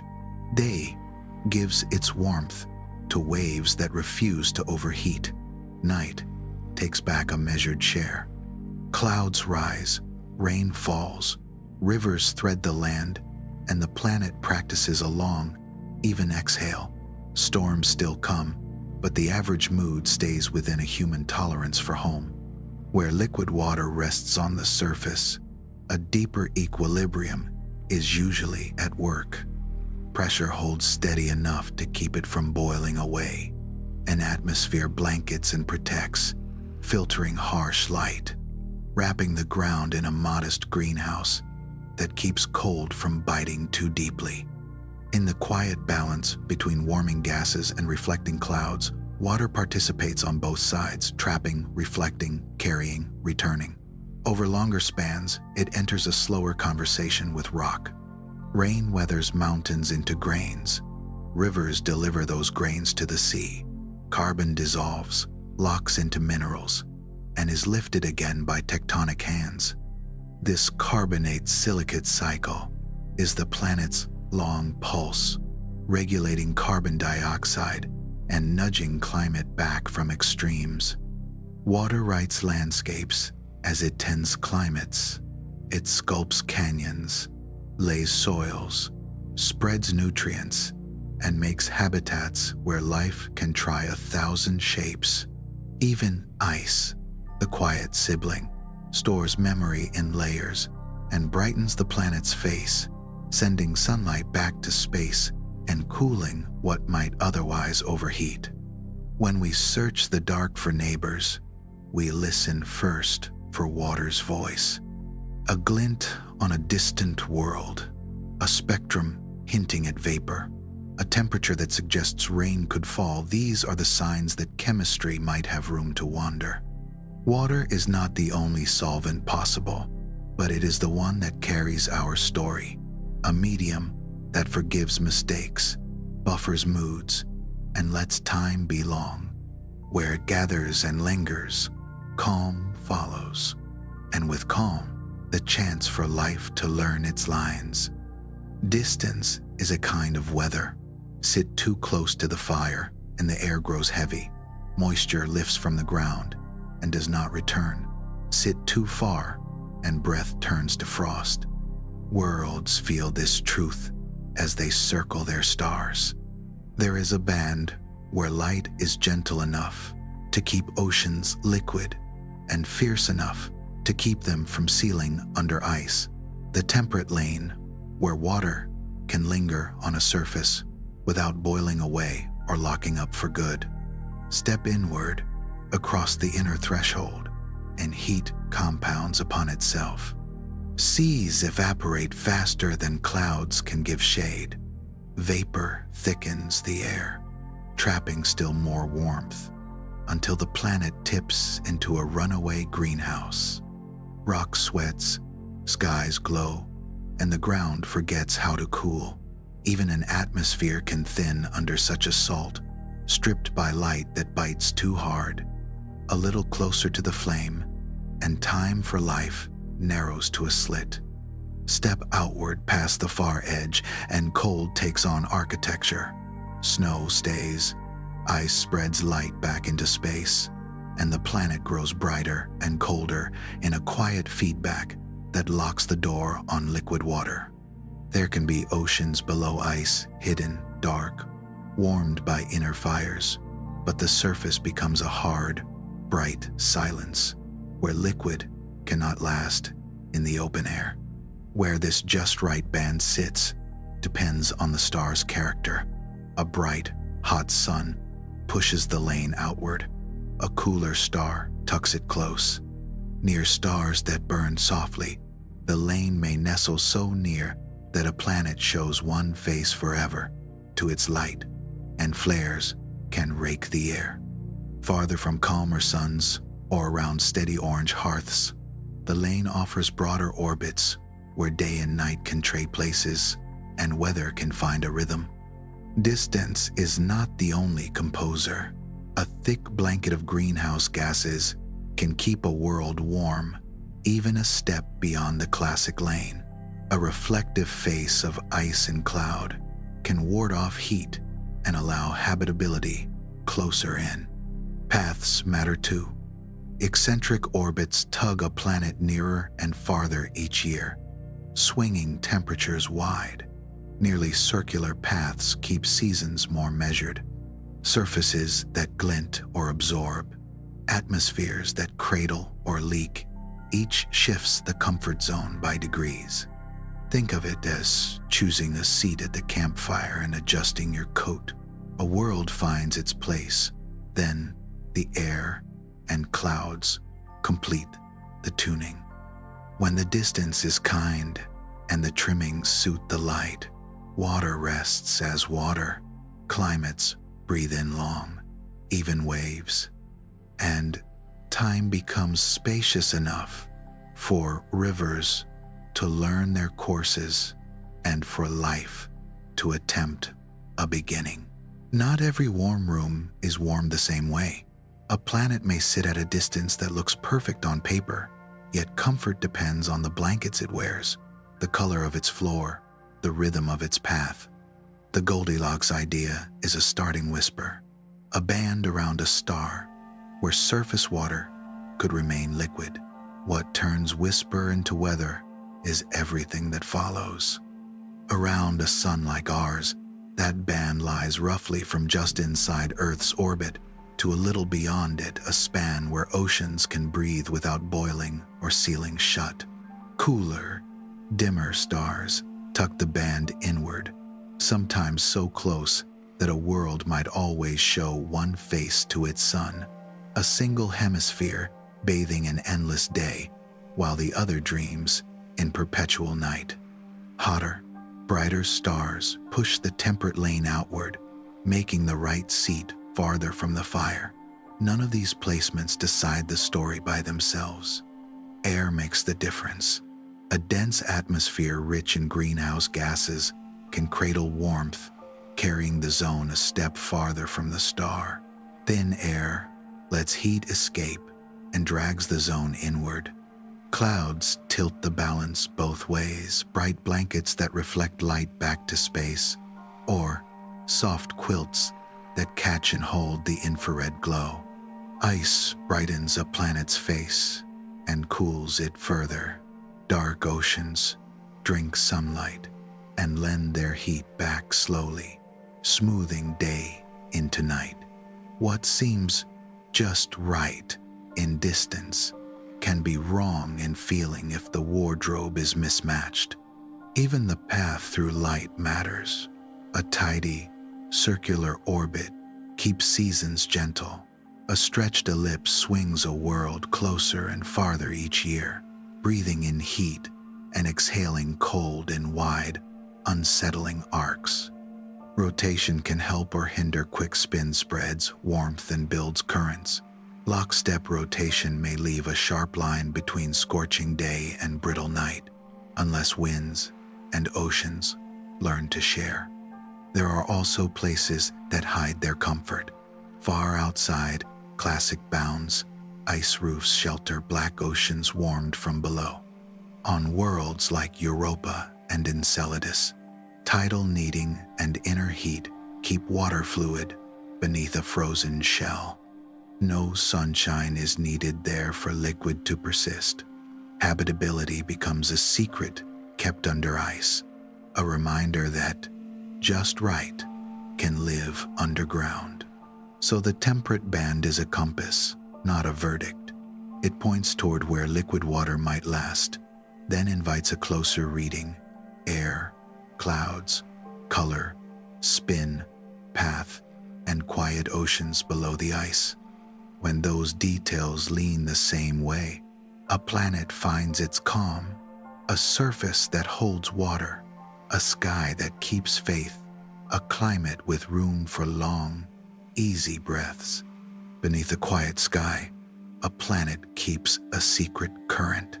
Deep under mountains and oceans, liquid metal turns over in darkness, conducting heat and motion into an invisible halo.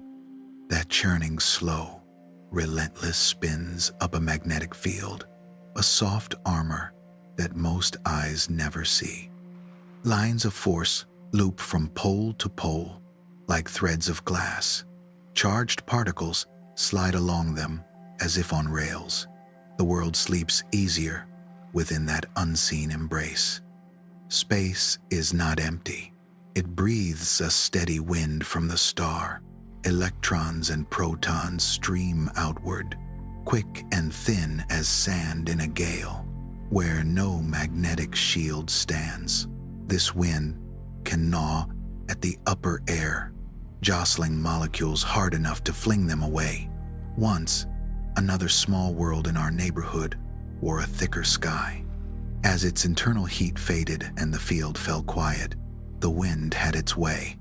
Today, Mars is a cold whisper of air and a memory of rivers, a caution written in rust. When a field is strong, the story softens. Most of the storm is deflected. What slips through is steered toward the poles, where it meets the atmosphere and paints the night with curtains of green and violet auroras, the visible edge of a quiet defense. The surface below is spared much of the harshness, fewer high-energy particles to break molecules apart, less UV to bruise the delicate chemistry of cells. Even the ozone that filters sunlight's bite is safer when the upper air is not constantly abraded. Climate steadies when the shield keeps its vigil. A living field hints at a living interior. To keep the dynamo turning, a planet must move heat from its core, stirring molten iron the way a spoon stirs a midnight tea. That same inner restlessness often partners with other gifts: volcanoes that outgas water and carbon dioxide, plates that dive and rise, rocks that cycle carbon through the long conversation of the carbon-silicate balance. Nutrients are recycled, atmospheres are renewed, temperature drifts less wildly over the ages. The shield is not the cause of all this, but it is a companion, a sign that the heart of the world is still warm enough to work. Not every home for life needs such armor. Far from sunlight, beneath thick lids of ice, oceans may steam with slow warmth. Europa and Enceladus cradle seas in the dark, protected not by fields but by miles of frozen shell. There, radiation is muffled, tides need the water, and chemistry can take its time. Still, for worlds that dream of open air and weathered stone, a magnetic hush around the sky helps hold breath in place. and keeps the night kind.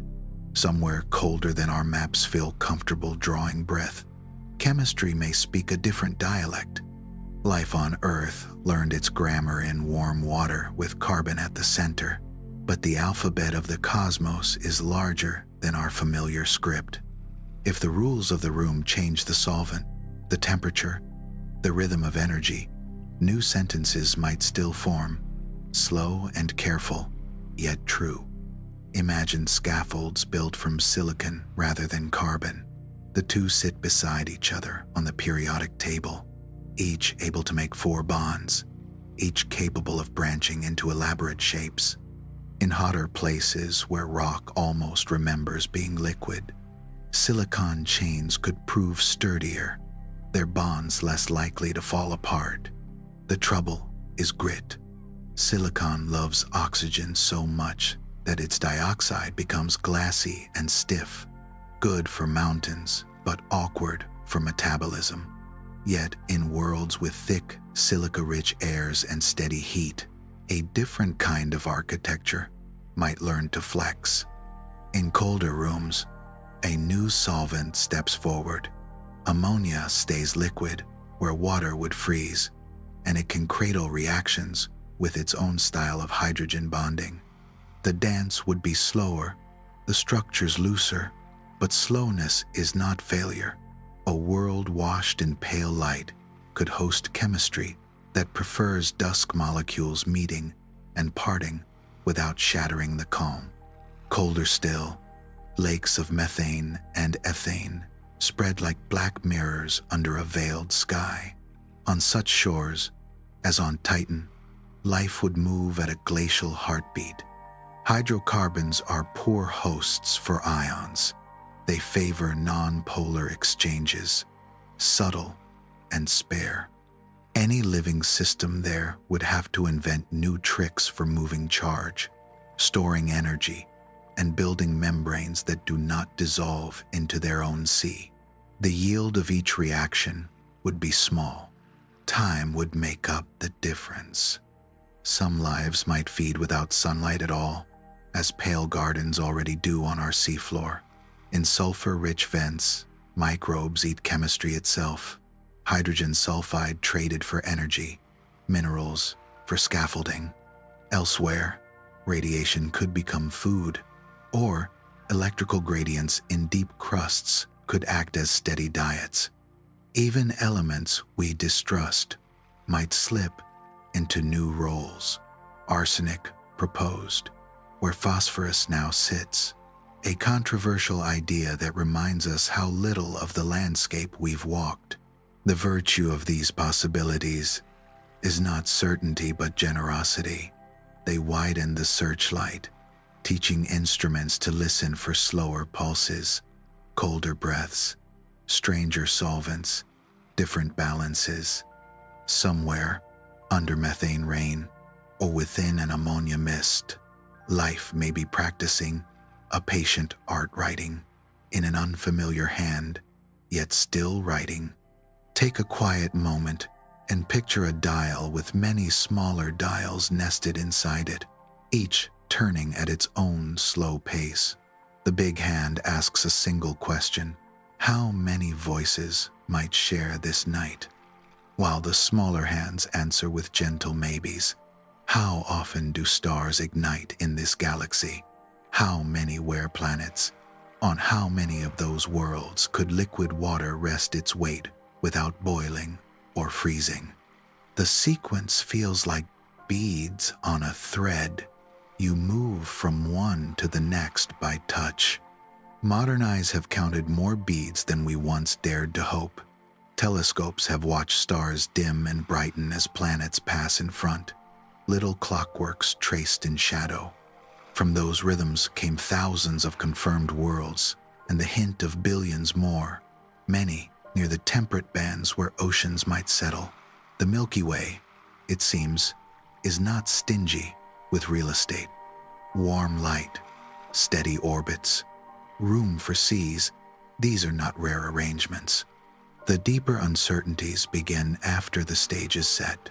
Given a calm shore and long seasons, How often does simple chemistry learn to copy itself?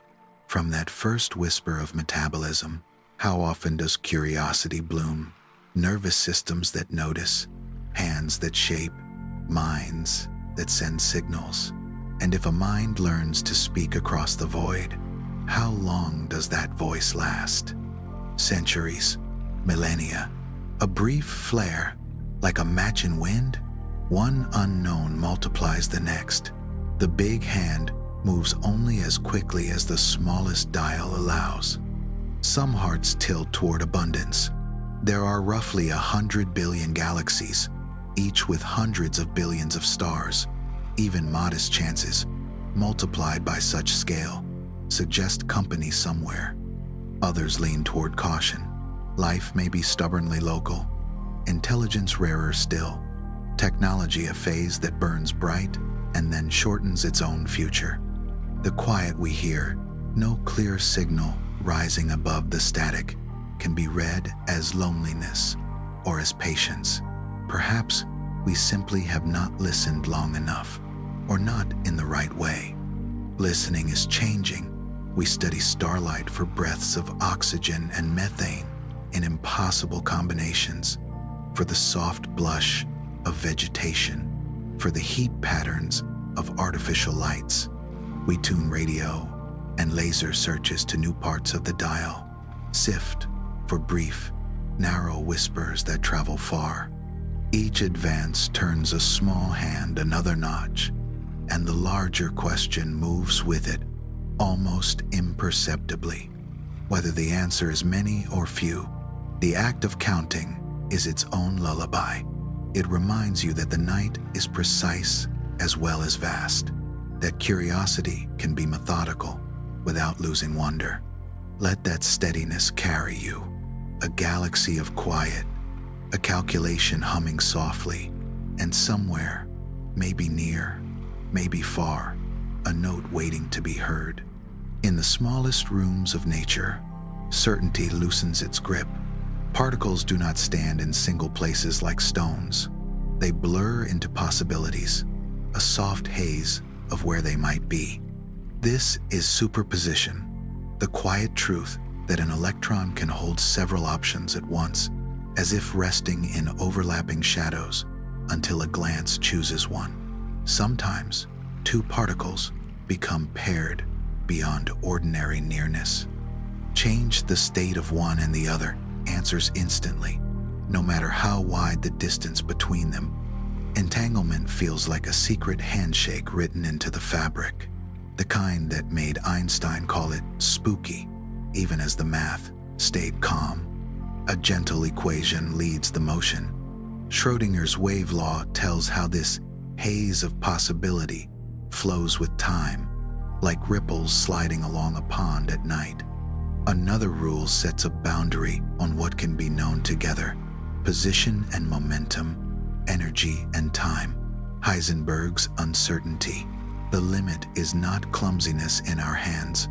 It is the way the world is built. The more tightly you hold one quantity, the more softly you must hold its partner. From notions that sound like riddles come everyday tools.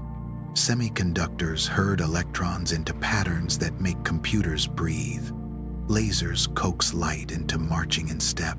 MRI machines tune spins inside the body and return images gentle as rain.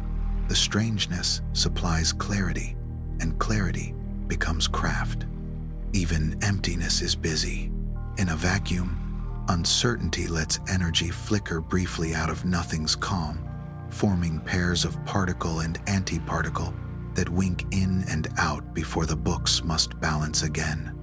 We call them virtual because they never travel as real, measured things. They are permitted by the timing grace the uncertainty principle allows. Physicists sketch their brief exchanges with Feynman diagrams, clean lines and vertices that track possibilities the way a music score tracks notes that might be played. These flickers leave fingerprints. Place two uncharged metal plates a hair's breadth apart in deep vacuum, and they feel a subtle pull, as if space itself prefers less room between them. This Casimir force rises from the difference in allowed quantum ripples inside and outside the gap, proof that the vacuum is not a void, but a low hum. Let the image settle. A dark pond with ripples you can't quite see. A score written for instruments that are mostly silence. A world where possibility is the native state and measurement is the soft click that chooses a single note. In that hush, the smallest things keep their own kind of music, and the music, in turn, keeps the night. Zoom in past atoms, past nuclei, past anything hands or lenses can touch, and the smooth fabric begins to fray. At unimaginable scales, the Planck length, a whisper of distance near 10 to the power of -35 meters, space and time no longer behave like a quiet lake. They froth. Tiny wrinkles rise and fall so quickly that they are more suggestion than surface, a storm too fine for ordinary senses. John Wheeler gave this murmuring edge a name: quantum foam. The restlessness comes from limits woven into being. Energy and time cannot both be pinned down with perfect precision. The tighter one is held, the looser the other becomes.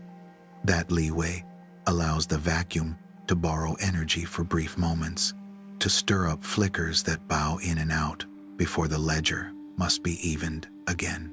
In those flashes, space-time itself can pucker minute bubbles, hinted wormholes, ripples that appear and vanish between blinks of thought. It is not chaos in the crude sense. It is a disciplined murmur, as lawful as tides, only vastly smaller and swifter. Think of a dark sea seen from inches away. What looked placid from a cliff now crawls with capillaries of motion, peaks and pockets forming and dissolving incessantly. The vacuum is like that up close, not empty, but packed with permission.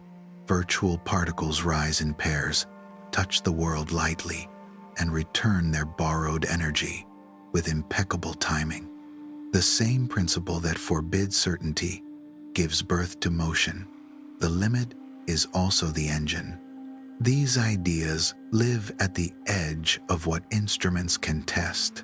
We cannot place a ruler on the Planck foam, nor bottle a baby wormhole, yet we catch the consequences sideways.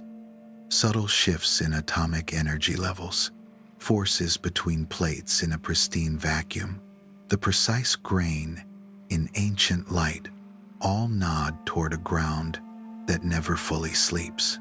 The foam remains a sketch, but it is a sketch drawn from habits the quantum world has shown us again and again. Let the picture stay simple, a fabric that hums even when no one plays it, a floor that quivers not from panic but from principle. The uncertainty that once felt like a limit becomes a kind of generosity, making room for brief appearances, for the smallest beginnings of structure. Inhale and hold the notion of space as something that breathes. Exhale and imagine those breaths so small and quick that they become a lullaby for the rest of the universe, smoothing the large even as they ripple the small. Even when every visible instrument falls silent, a faint tone remains. Physicists call it zero-point energy, the smallest hum the vacuum cannot stop making. No field can be perfectly still. Uncertainty forbids absolute rest. Out of that quiet vibration, brief pairs of particles and antiparticles rise, like bubbles in clear water, touch reality for a heartbeat, and dissolve again. Most leave no trace you can catch with a hand, yet some effects can be coaxed into view. Bring two flawless metal plates almost together in a deep vacuum, and an invisible pressure draws them closer. Fewer quantum ripples fit in the narrow gap than in the open room outside, so the outside pushes slightly harder. This Casimir pull is delicate, measurable, and real, a fingerprint of the vacuum's low, persistent music. At the scale of atoms, that music shifts energy levels by a whisper. We call it the Lamb shift, a tiny detuning that precise instruments can hear. Gravity, too, can tune the vacuum's hum. Near the rim of a black hole, where space-time bends steeply, a virtual pair can be separated before it reunites. One falls inward while the other escapes as a real particle, a thin glow that slowly bleeds the black hole's mass into space. This is Hawking radiation, the vacuum paying its debt with light. The same restlessness once sketched the first structure into the universe. In the earliest moments, space expanded with breathless speed. Quantum jitters, minute ups and downs in energy, were stretched across vast distances, frozen in as slight differences in density. Gravity later leaned on those differences, drawing more matter into the tiny highs, leaving less in the tiny lows. From seed to shoot to forest, those first ripples grew into galaxies, clusters, and the web that threads the night. We can still read that first page. The ancient microwave glow that washes the sky carries a speckled pattern, temperature variations as subtle as a few parts in 100,000. Their spacing and amplitude match what inflation would have made from quantum noise, almost the same at every scale, just tilted enough to grow. It is as if the universe kept a snapshot of its first whisper and hung it like a photograph across the whole dome. Nothing here asks for hurry. The vacuum's hum is soft. Its consequences unfold with patience. In labs, it nudges plates and tunes spectral lines. In the deep past, it planted structure. Near black holes, it becomes a slow, steady exhale of light. Let that continuity soothe you.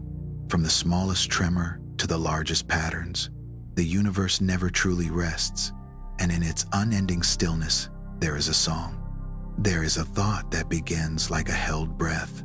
If small fluctuations can summon brief particles, could a larger fluctuation start an entire cosmos? In quantum cosmology, the canvas is not a particle or an atom, but everything at once. A high-energy state, sometimes called a false vacuum, can be so tense with potential that, given the smallest nudge, it relaxes by inflating a patch of space at astonishing speed. As that patch cools, the tension releases into matter and light, and a universe takes up its slow unfolding.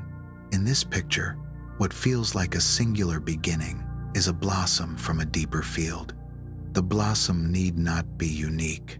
If the underlying field continues to hold high ground in far regions, inflation can keep renewing itself, budding new bubbles that never meet once they form. Each bubble finds its own settling point. Slightly different constants, slightly different balances, a new script for stars and chemistry. From a distance no one can travel, the scene would resemble soap spheres growing in a dark room, each with its own weather, each complete inside. The idea is not an argument from extravagance. It's what certain equations naturally allow when vacuum energy lingers and chance keeps offering starting points. And yet the doors remain sketches. We lack a finished bridge between quantum rules and gravity's smooth geometry. General relativity describes curved space-time with exquisite grace, but it does not quantize the fabric it bends.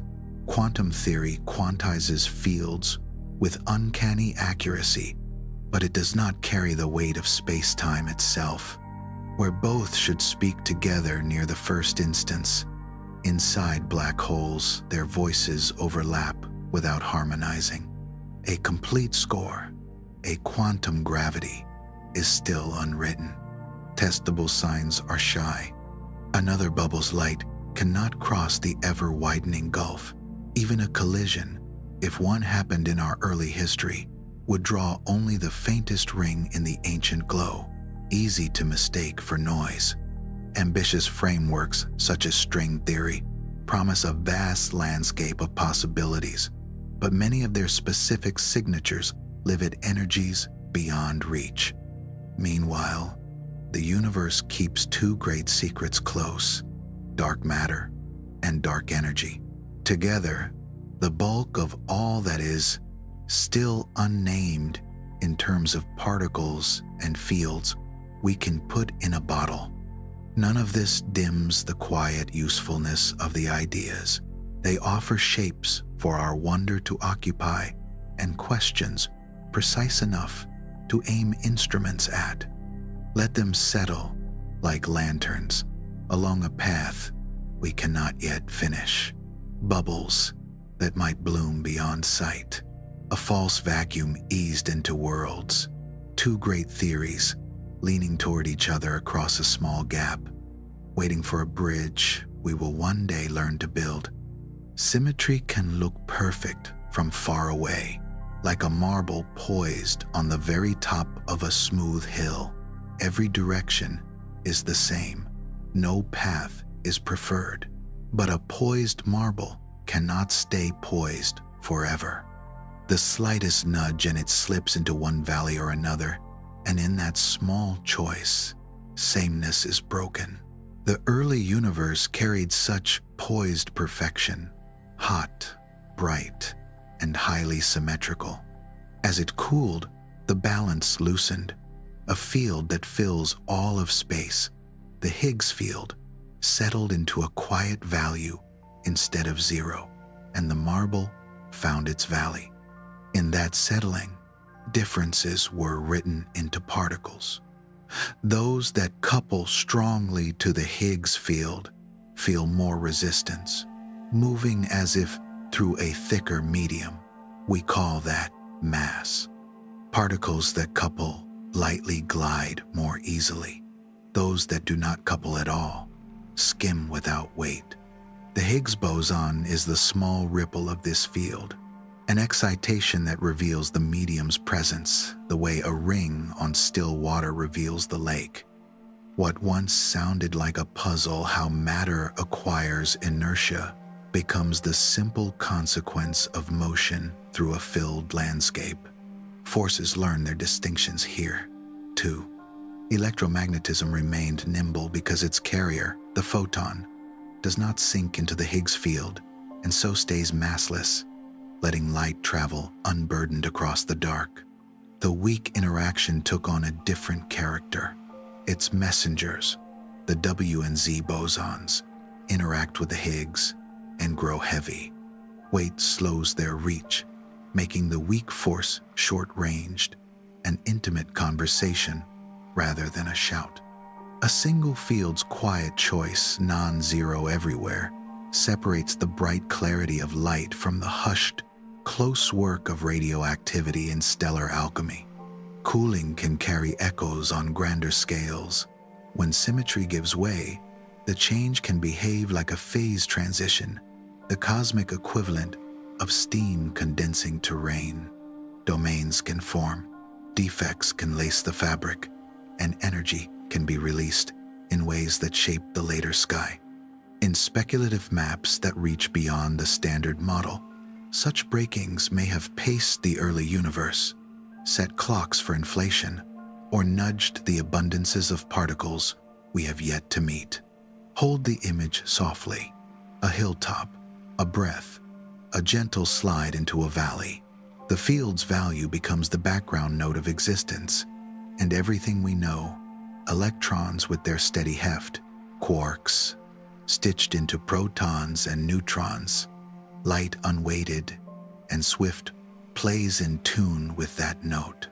From a broken symmetry comes the texture of the ordinary, the familiar weight in your hand, the stars holding their shapes, the world learning how to be distinct without losing its quiet.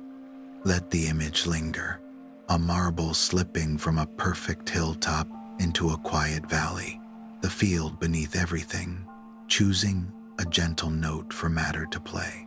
From that soft decision, weight found its measure, forces learned their voices, and the long unfolding began.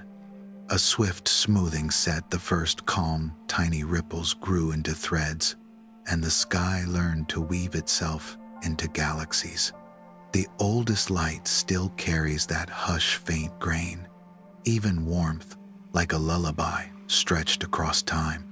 Along the way, numbers held steady, like dim gauges in a sleeping cabin, gravity patient, charge attentive, the strong and weak in careful proportion. Stars became hearths, some steady, some fickle. Distance taught comfort. Water kept the temper. Magnetic veils guarded breath. Worlds tried their places under different fires. And in the cold or the warm, chemistry looked for footing, sometimes in oceans, sometimes beneath ice, sometimes in imagined solvents slower than our seas. We counted chances with quiet arithmetic, turned dials on a radio of possibilities, and listened for a voice beyond our own. Closer than breath, the small stayed restless. Superpositions swayed like overlapping shadows.